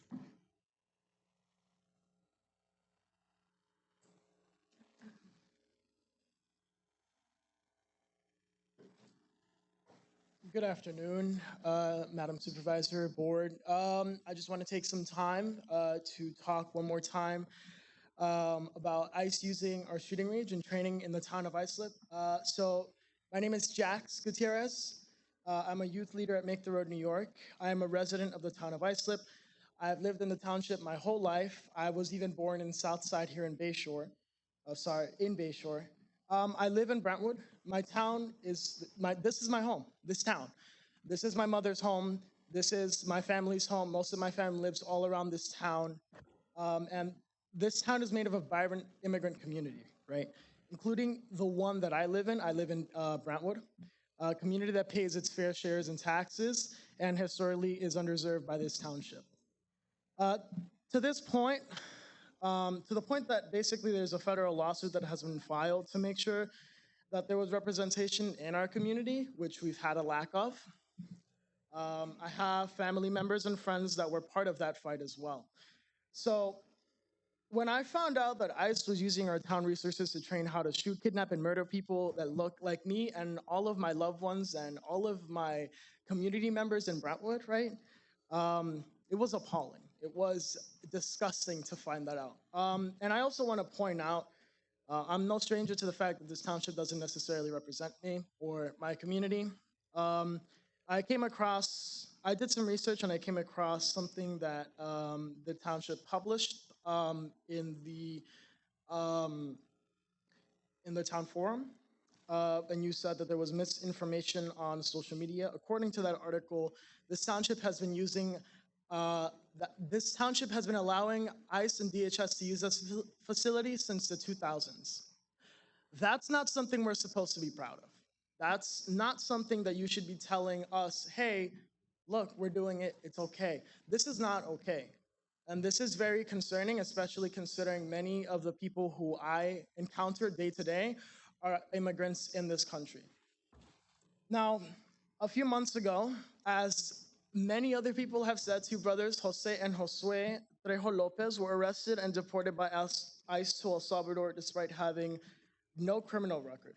One of the brothers was even supposed to graduate high school this year, right? Now, I've noticed since I've been up here that there have been many people who are much older than me. And I really think that it was definitely time that I should have come up to speak to represent the other youth who should be here to tell you that you guys are currently not representing the new generations that are coming to replace you. So many families and communities are being torn apart, and it's disgusting that we allow ICE to just use ISLIP's gun range to train here. Thank you, Jax. Thank you. Patricia Laheka. Patricia Laheka. Al San Martino.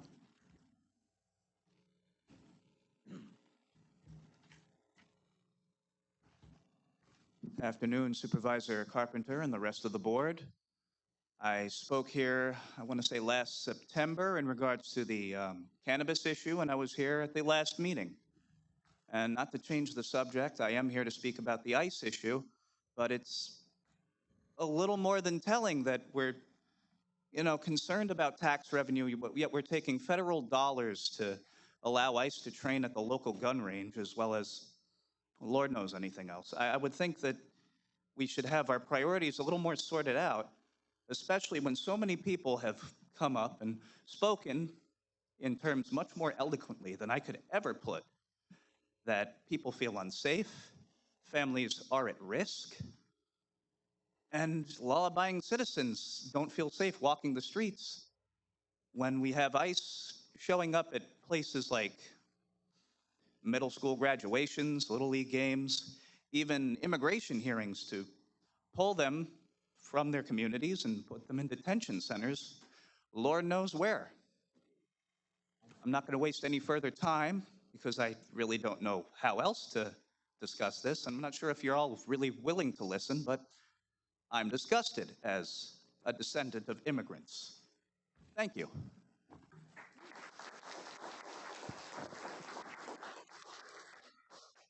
Kathleen Biondi.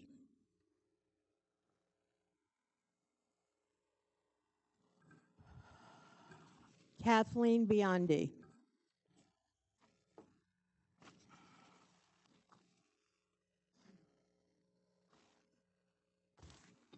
Good afternoon. Thank you for hearing me today.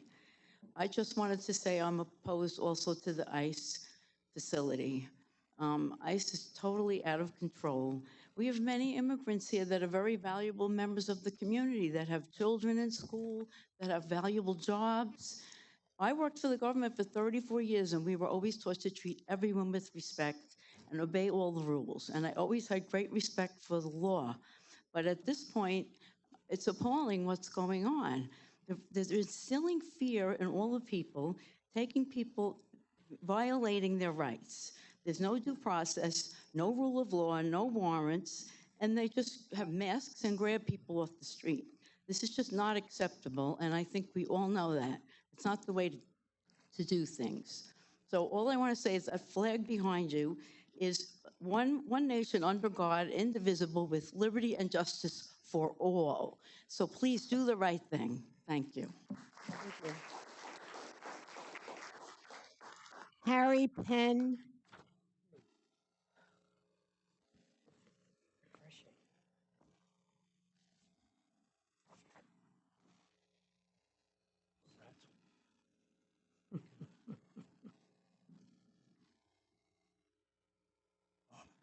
Good evening, the board member, supervisor. Hi, Harry. I'm here to speak about Cinnamon and Tree Avenue. The overgrown, they widened the road, so the hedges are unsafe. The height of the hedges is unsafe, and that for my wife to exit our street, which is Tree Avenue. The other problem is on Bright Side and Peter Boulevard. On the weekend, they're selling icy. We went down there. They were parking on both sides, double parking on both sides of the road.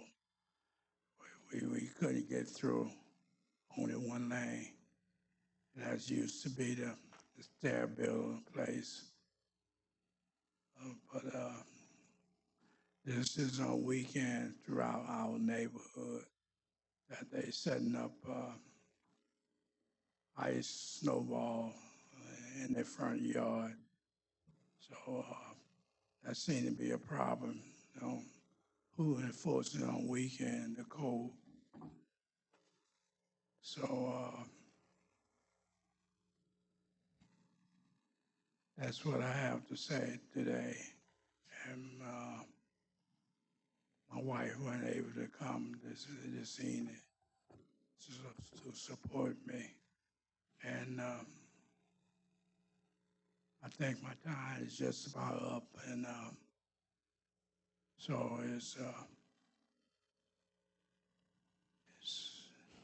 it's community to enforce the rules and regulation of the safety of the people in the community on weekend. So Okay, Harry, thank you for coming down. thank you. Lauren Limmer? Or Limis? Hi, my name is Lauren Limmer. I'm 19 years old and I've lived in Islip my whole life. I'm a first-generation immigrant, even if not in the most traditional sense. I was adopted at 10 months old from China, but my home has always been Islip. I refuse to stay silent as people from my community are being kidnapped and being denied due process. I want our community to be a place where everyone feels safe no matter their origin.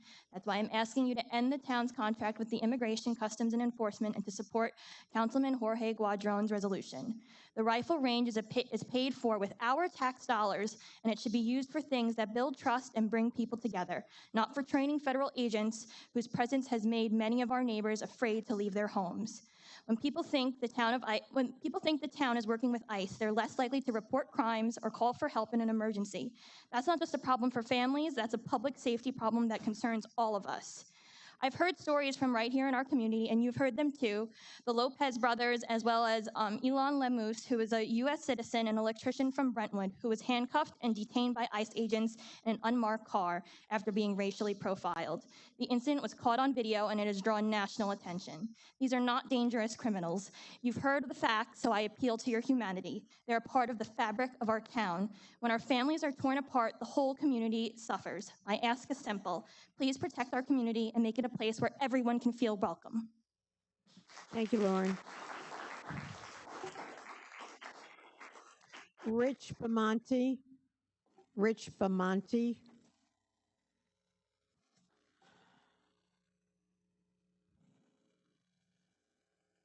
I'm here to talk about the lithium battery project. Good afternoon. My name is Rich Bamonte, and I live at 12 Dion Lane in Hauppauge, about a quarter of a mile from the facility that they're proposing to put a lithium battery storage. I'm here today not as a longtime resident, but as someone who deeply loves and respects this town, the place where I've raised my family, built a life, and watched generations grow up in safety and peace. I'm speaking out today to respectfully urge you not to approve the construction of the proposed lithium battery facility at the current site and to extend this moratorium indefinitely. This location is dangerously close to homes, schools, and local businesses. The potential health and safety risk associated with lithium battery facilities, including chemical leaks, toxic fires, explosions, are very, very real and well documented. Fires from lithium battery are notoriously difficult to extinguish, and they release hazardous gases that can linger in the air and harm vulnerable populations like children and the elderly. In addition to these safety concerns, there's the matter of environmental impact. Facilities like these often require the handling and disposal of hazardous materials. Even small leaks or accidents could affect our soil, air, and groundwater, damaging the natural beauty and integrity of this community beyond repair. And let's not forget the economic implications. An industrial facility like this, placed in the heart of a residential and school area, could drive down property values, discourage new families from moving in, and affect small businesses that depend on vibrant, welcoming town. Let me be clear. I support clean energy and innovation. Our future depends on it. But there's a right place for facilities like this, and this is not it. I'm not here to slow down progress. I'm asking that we do it wisely. There are better locations for this facility, areas already zoned for heavy industry, far from homes, classrooms, and playgrounds. I urge our leaders, you guys, to pause, conduct independent environmental assessments, and consider the long-term consequences, because once this is built, there's no going back. Let's protect our families, our property, and our future. Let's find a smarter, safer solution. Thank you. Thank you. Doug Ballin.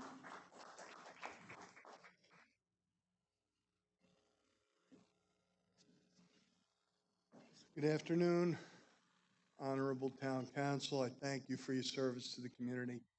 My name is Doug Ballin. I graduated from Sayville High School in SUNY Stony Brook, and I live in Oakdale. I don't blame anybody for being afraid. Masked men in black tactical gear are grabbing completely innocent people off the street while they're going shopping, while they're going to their jobs, taking them from their homes while they're trying to live their lives. Even legislatures who are doing their job, trying to protect their constituents, are being arrested by those same masked men.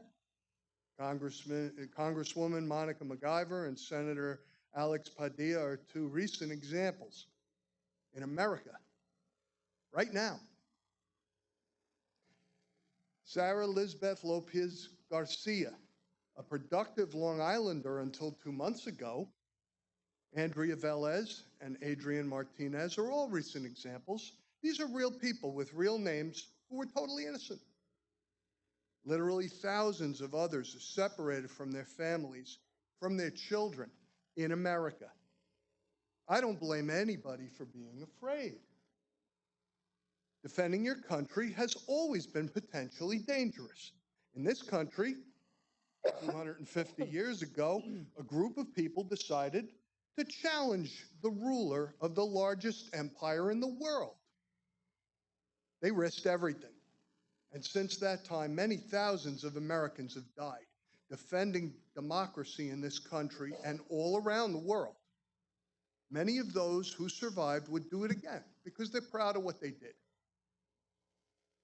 ICE agents wear masks. I don't think they're proud of what they do. If we let them operate here, we shouldn't be proud either. We're the country who claims everyone is free to speak.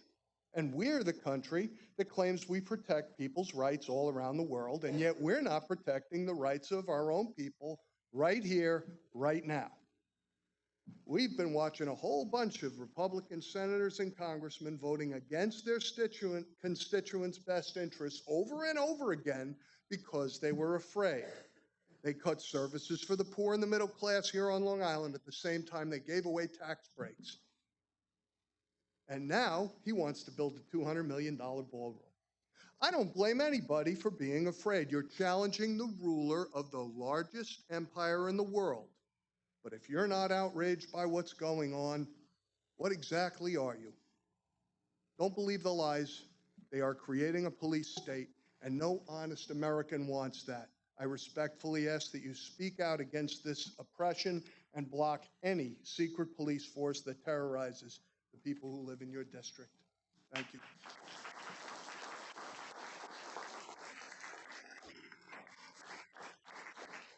Maheen Sayed.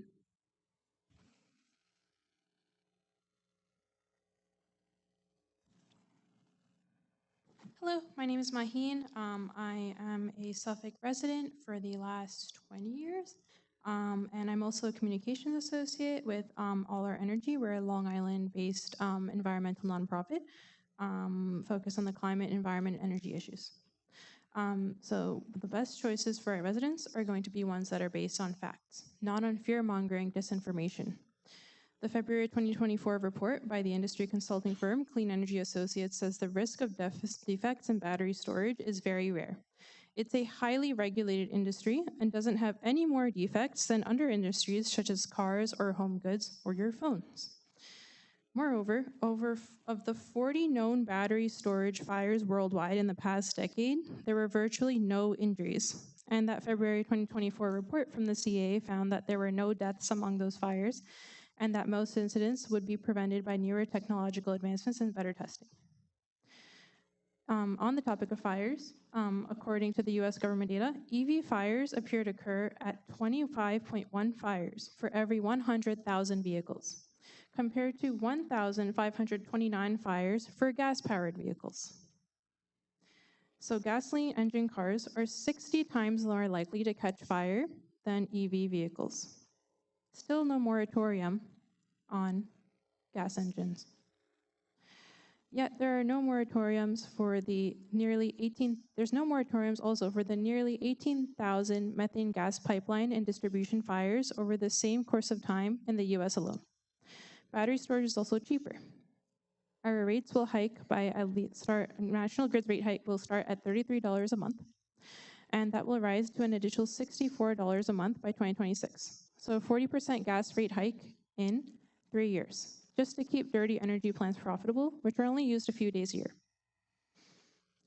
That's on top of 2023's $20 a month PSAG and LIPA additional increase over the $350 a year bill that we already pay for battery storage to help, that we already pay for what battery energy storage will help solve, which is energy to meet peak demand.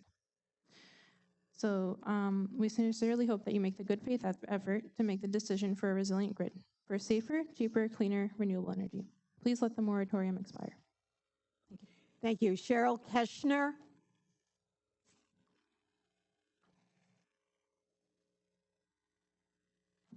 Good afternoon. My name is Cheryl Keschner. I'm a longtime community legal advocate working with Long Island's underserved and immigrant communities. I've been out here primarily in the town of Islip for over 30 years, and I'm also a member of the Long Island Immigrant Justice Alliance.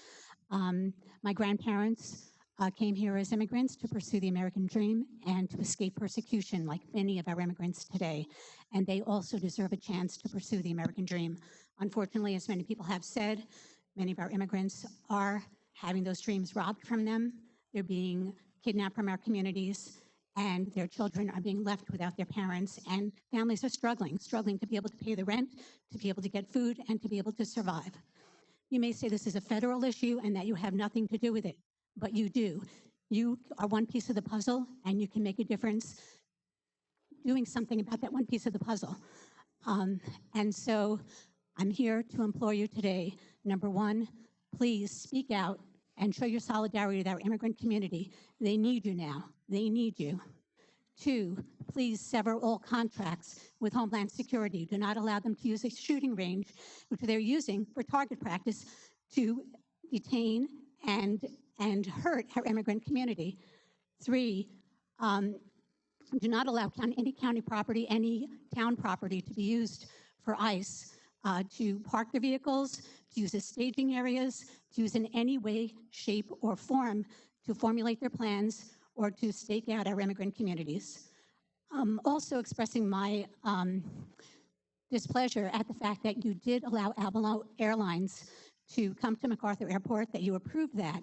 That is the one commercial airline which is being used for deportation flights and also to fly shackled immigrants to detention centers within the United States. That should never have happened.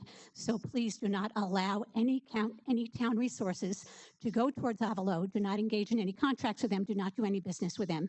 Thank you so much for your time. Thank you. Michael Adams. Michael Adams.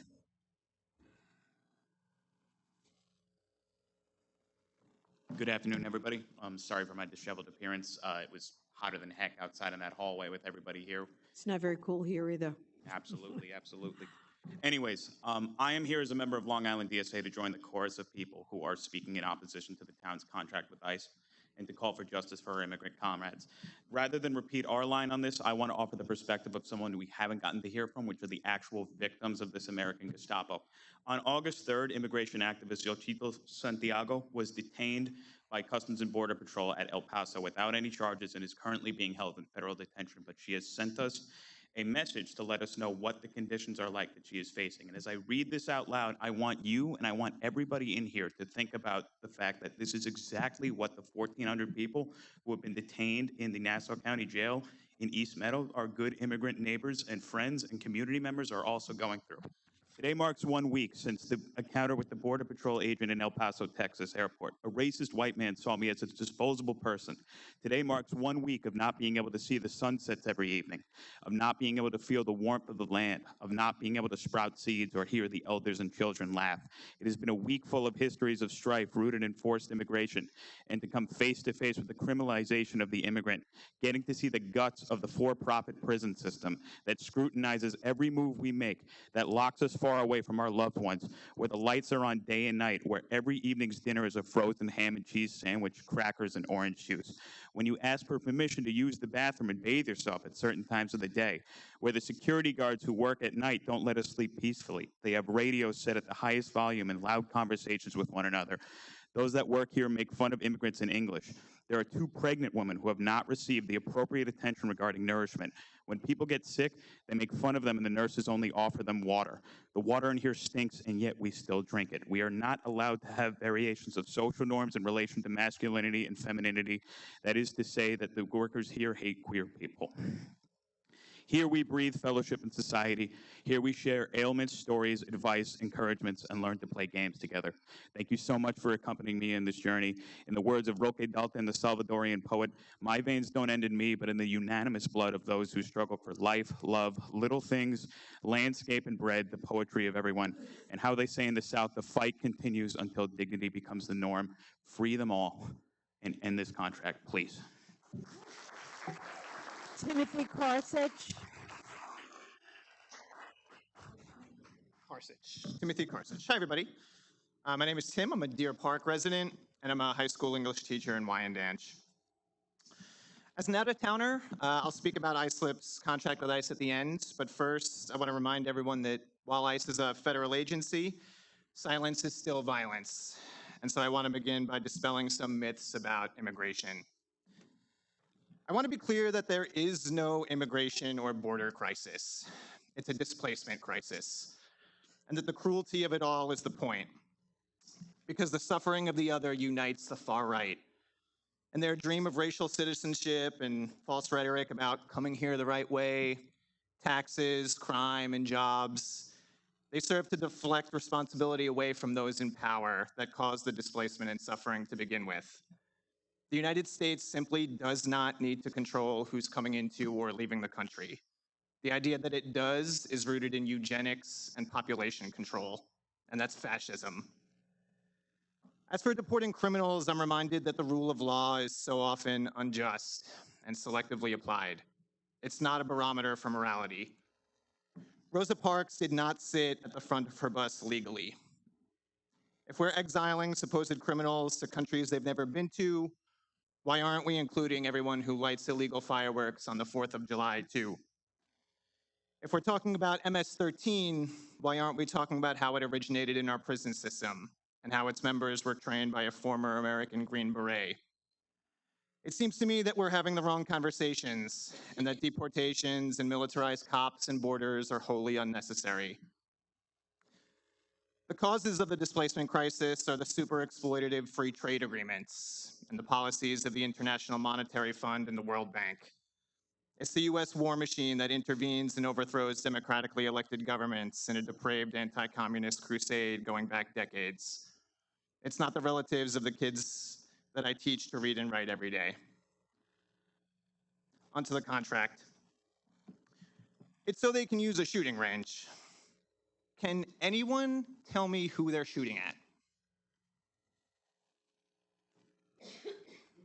Silence is violence, as I said. Terminate the contract, abolish ICE. It doesn't serve a socially useful purpose. Thank you. Thank you. Ty Burris. Ty Burris.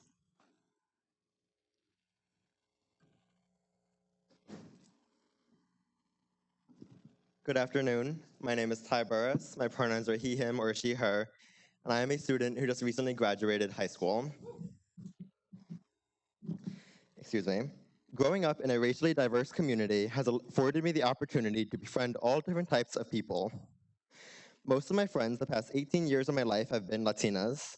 Immigration, customs, and enforcement under the Trump administration has held an uncomfortable place in the hearts of me and my friends for years. Back in elementary school, during Donald Trump's first term, I vividly remember the first time I felt fear due to political climates.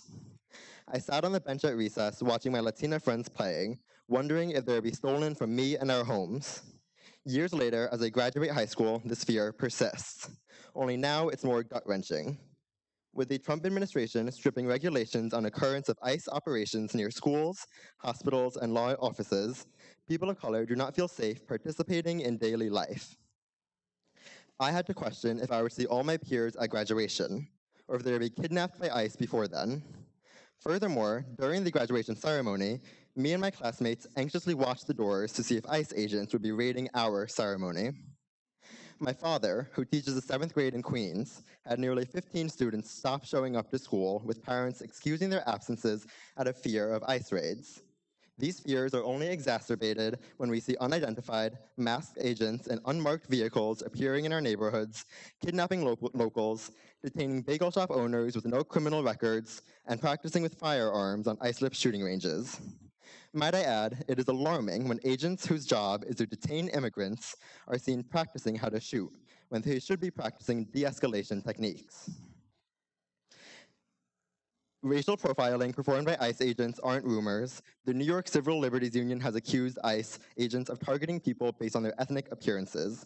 Even in my personal life, I've experienced more racism. My father, a black man, has noticed more police activity around him, targeting him and his black friends more than he has since the 90s. My grandmother, who struggles to put food on the table week to week, notices that money is being sent to ICE rather than people like her. As a communist, I cannot help but abhor the US policies regarding immigration, detaining people who want to defend a democracy and a beneficial government. Money should be given to citizens, housing should be given to citizens, not ICE agents. The American government does not support its average citizen, but it supports aristocrats, ICE agents, terrorists, and the US version of the Schutzstaffel. Thank you.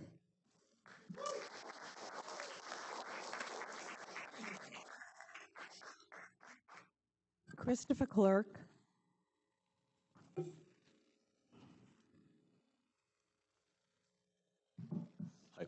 Hi. Just by the way, it's Clark, but no worries.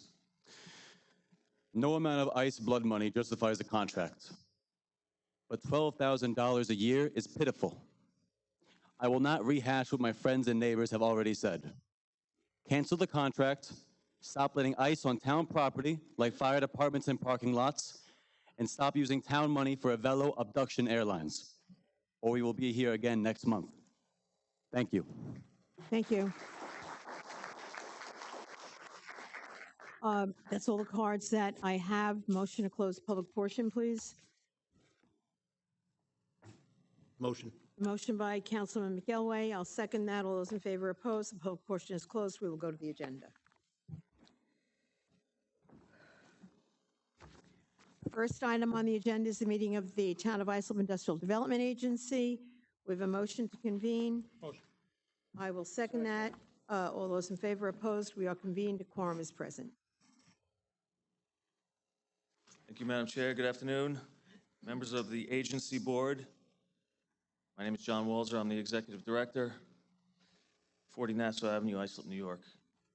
I have several items for your consideration today. The first item for your consideration is to approve the minutes from our last agency board meeting on July 15th, 2025. Do I have a motion to approve the minutes? Motion by Councilman O'Connor, second by Councilman Boudreaux. All in favor, opposed? They are approved. Thank you. The next item for your consideration is an inducement resolution between the agency and the FW Webb Company located at 31 Windsor Place in Central Islip. FW Webb is a wholesale distributor of plumbing, heating, and HVAC supplies. This project represents an expansion of the company's Long Island operations. The purchase of this 142,000 square foot building in Central Islip represents a $35 million capital investment and promises to bring 40 new jobs to the area. Any questions? Motion by Councilman Boudreaux, second by Councilman O'Connor. All those in favor, opposed, approved. Thank you. The next item I have for your consideration is an authorizing resolution between the agency and Fifth XNY LLC, located at 1612 Fifth Avenue in Bay Shore. As discussed at last month's meeting, this project involves the construction of a 241,000 square foot industrial building on 21 acres of land, which was previously a sand and gravel yard. It represents a $97 million capital investment and promises to bring 115 new jobs to the area. Any questions? Motion by Councilman Guadrone, second by Councilman McElway. All those in favor? Opposed? Approved. One opposed. We have 4 in favor, 1 opposed. Motion passes. Thank you. That's all the business I have today. Okay, motion by Councilman O'Connor to adjourn, second by Councilman Lorenzo. All those in favor, opposed, we stand adjourned. We'll move now to resolution number 2, Town Board approval to consent to an assignment between Jody Enterprises, Inc. and Gatless Enterprises, Inc. of certain contract bid areas under the 22-26 solid waste collection contract. Any questions? Motion? Motion by Councilman Lorenzo, second by Councilman Guadrone. All those in favor, opposed, approved. Item 3 are the cleanup resolutions. Jeff, come forward.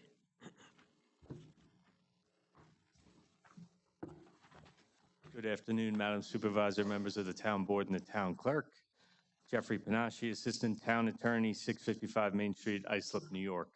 I do have 11 properties on for your consideration here today. Number 1 has been withdrawn as it is now in compliance. Excuse me. Number 2, to clean up the premises located at 34 Girard Avenue in Bay Shore. On this vacant property, there now exists overgrown vegetation and litter and debris, including a discarded blue plastic tarp and rusted wheelbarrow filled with water, which constitutes a nuisance and creates a fire safety and health hazard. Notice of this hearing was provided to all known persons with a property interest in this premises. Any questions? Motion. Motion by Councilman McElway, second by Councilman Guadrone. All those in favor? Opposed? Approved. Number 3, to board up and clean up the premises located at 39 Violet Street in Central Islip. On this vacant and unsecured property, there now exists an open excavation in the form of cement foundation with a depth exceeding 3 feet that has no protective barrier or cover, creating a hazardous condition, as well as the presence of overgrown vegetation and litter and debris, including a blue-colored shopping cart, which constitutes a nuisance and creates a fire safety and health hazard. Notice of this hearing was provided to all known persons with a property interest in this premises. Any questions? Motion by Councilman O'Connor, second by Councilman Guadrone. All those in favor? Opposed? Approved. Number 4, to clean up the premises located at 74 Redmond Avenue in Bay Shore. On this vacant property, there now exists overgrown vegetation and litter and debris, including various items of rubbish present in what appears to be an empty jacuzzi tub, as well as discarded pieces of wood, which constitute a nuisance and create a fire safety and health hazard. Notice of this hearing was provided to all known persons with a property interest in this premises. Any questions? Motion. Motion by Councilman McElway, second by Councilman Lorenzo. All those in favor? Opposed? Approved. Next. Number 5 has been withdrawn as it is now in compliance. Number 6, to board up and clean up the premises located at 100 Awixa Avenue in Bay Shore.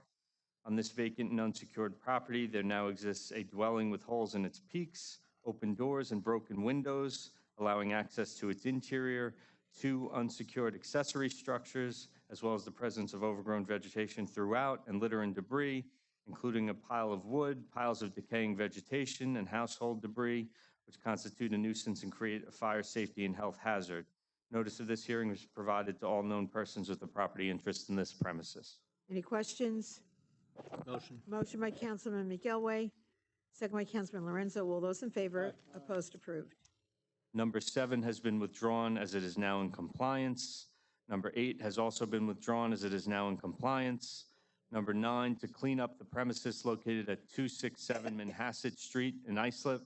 On this vacant property, there now exists overgrown vegetation as well as litter and debris, including discarded paneling, metal rods, buckets, decaying wood fencing, and an unregistered red-colored 2000 Mercury sedan, which constitute a nuisance and create a fire safety and health hazard. Notice of this hearing was provided to all known persons with a property interest in this premises. Any questions? Motion.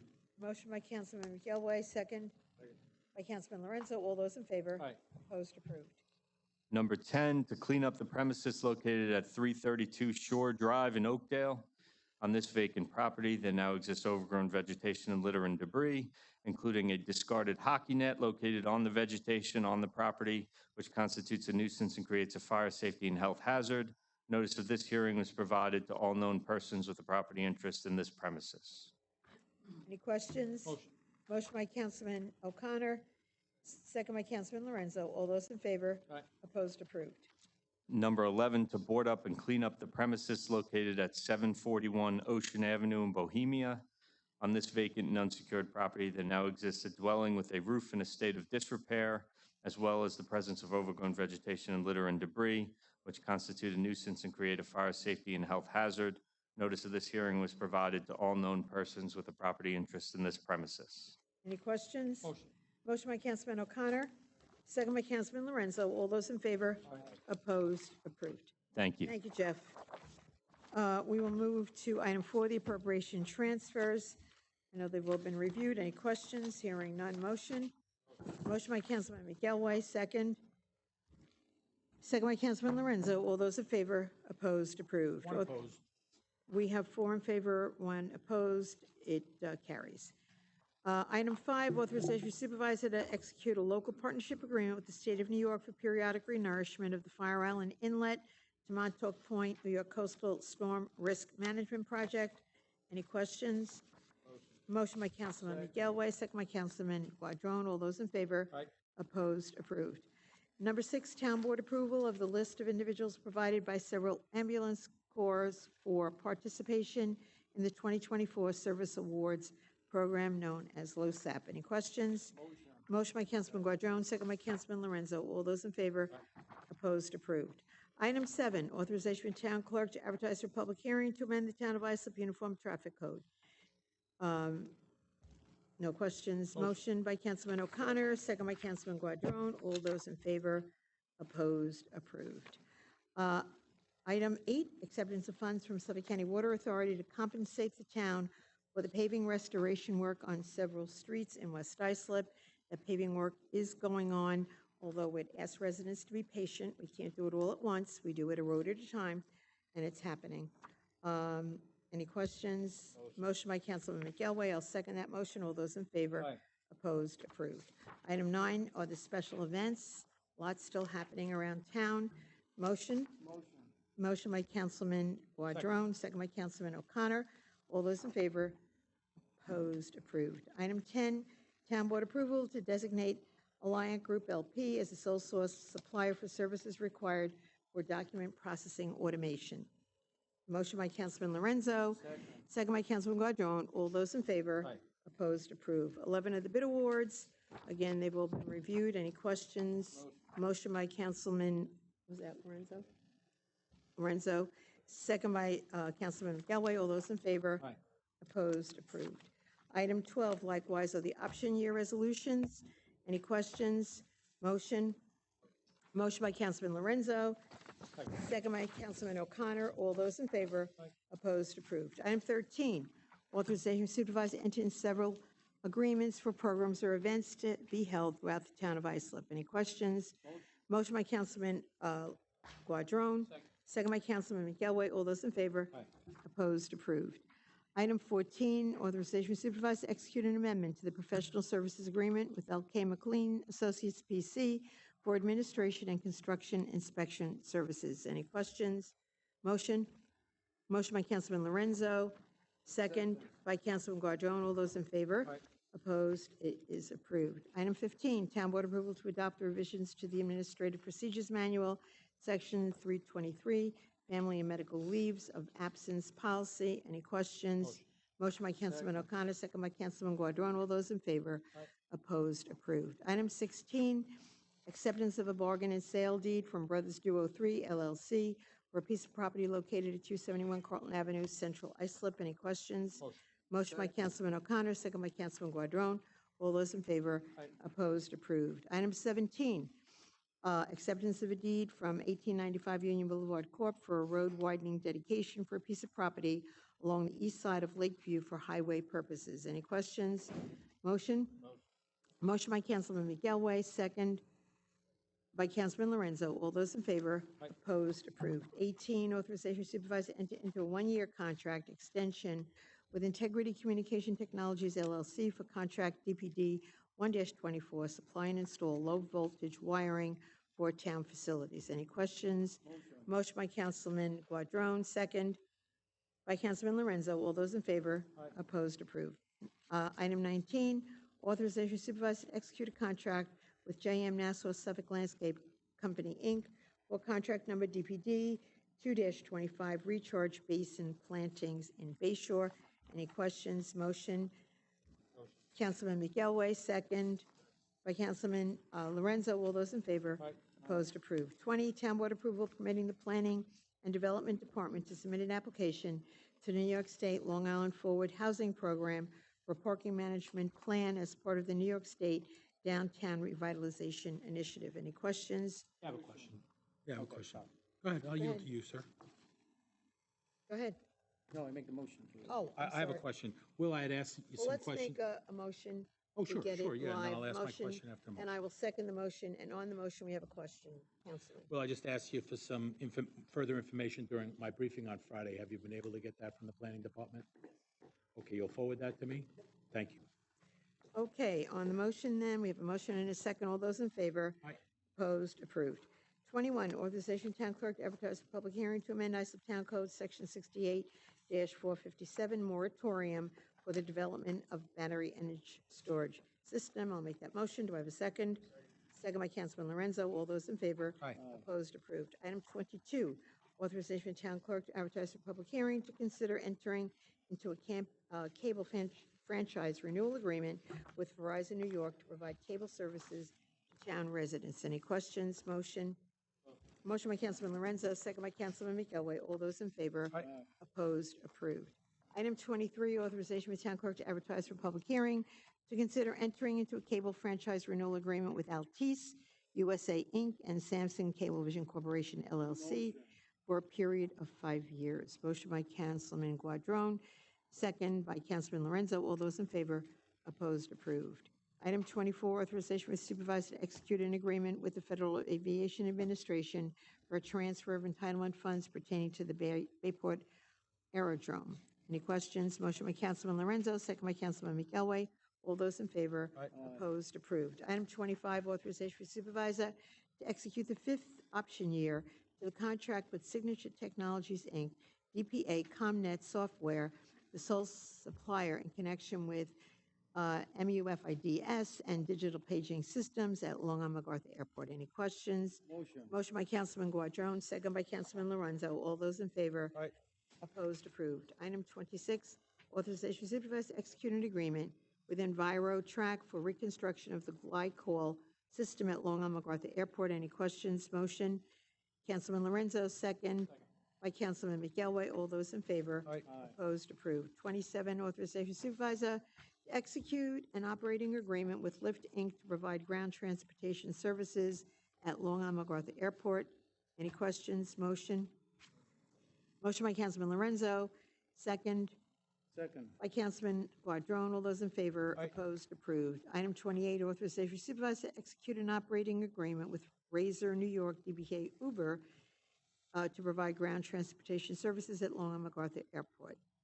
Questions? Motion by Councilman Guadrone, second by Councilman Lorenzo. All those in favor? Opposed? Approved. 29, authorization supervisor to enter into a contract with Louis Barbado Landscaping, Inc. for 25 to 27 townwide street trees, contract number DPD 1-25. Any questions? Motion by Councilman O'Connor, second by Councilman Guadrone. All those in favor? Opposed? Approved. Item 30, designation of Councilperson Michael McElway as the governing head of the Office of the Town Board. Any questions? Motion. Second. Motion by Councilman Guadrone, second by Councilman Lorenzo. All those in favor? I'm a no on that one. And I will abstain. So that is 3 votes. It is approved.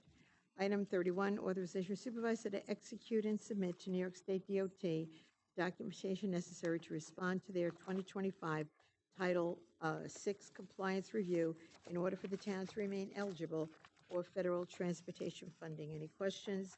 Motion by Councilman Guadrone, second by Councilman Lorenzo. All those in favor? Aye. Opposed? Approved. And that would be the last resolution. Motion to adjourn. I want to make a motion to waive the rules and procedures of the town board meetings so I can introduce a proposed resolution for discussion and vote on the use of the town of Islip rifle range by ICE agents. I know very well that I don't have the support from either of you, but I would like to have this opportunity to put it on the record. If I may read the resolution, I know that I emailed.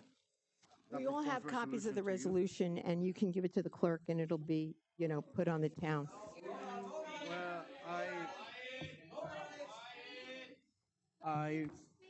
I respectfully request that I give it the time just to read it. It will Yes, not go take- ahead, Councilman. Go ahead and read the resolution that we've all received and is part of the public record already. Thank Please you do very read the much. resolution quickly. Whereas since at least 2008, the United States Department of Homeland Security, DHS, through its Immigration and Customs Enforcement ICE division, has utilized the Tarawasi rifle, pistol, and archery range, the rifle range for long firearms qualification training for its officers. And whereas DHS is currently permitted to utilize the rifle range for long firearms qualification training through June 30th of 2026, and whereas community groups have witnessed and argued that the deliberate campaign of intimidation and terrorization by ICE officers is occurring within the town of Islip, the town, resulting in fear, trauma, and destabilization of immigrant families and local businesses across the town. And whereas in the interest of safeguarding the mental integrity and well-being of the constituents of the town, the town board wishes to suspend the access to the rifle range for ICE officers until such time as the town board determines that community concerns with respect to the conduct of ICE officers have been adequately addressed. Therefore, a motion of Councilman Blank, seconded by Councilman Blank, be it resolved that the town board hereby suspends access to the rifle range for ICE officers until such time as the town board determines that community concerns with respect to the conduct of ICE officers have been adequately addressed. Thank you. We have a motion to suspend the rules for that resolution. Is there a second? Hearing none, the motion fails. Motion to adjourn.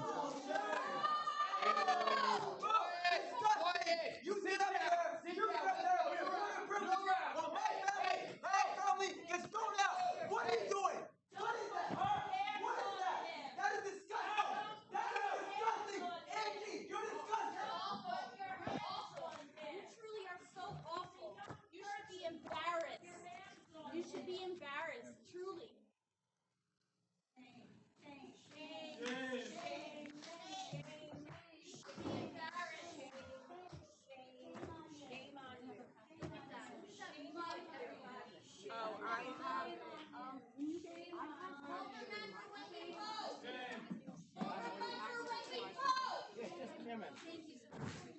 Is this it?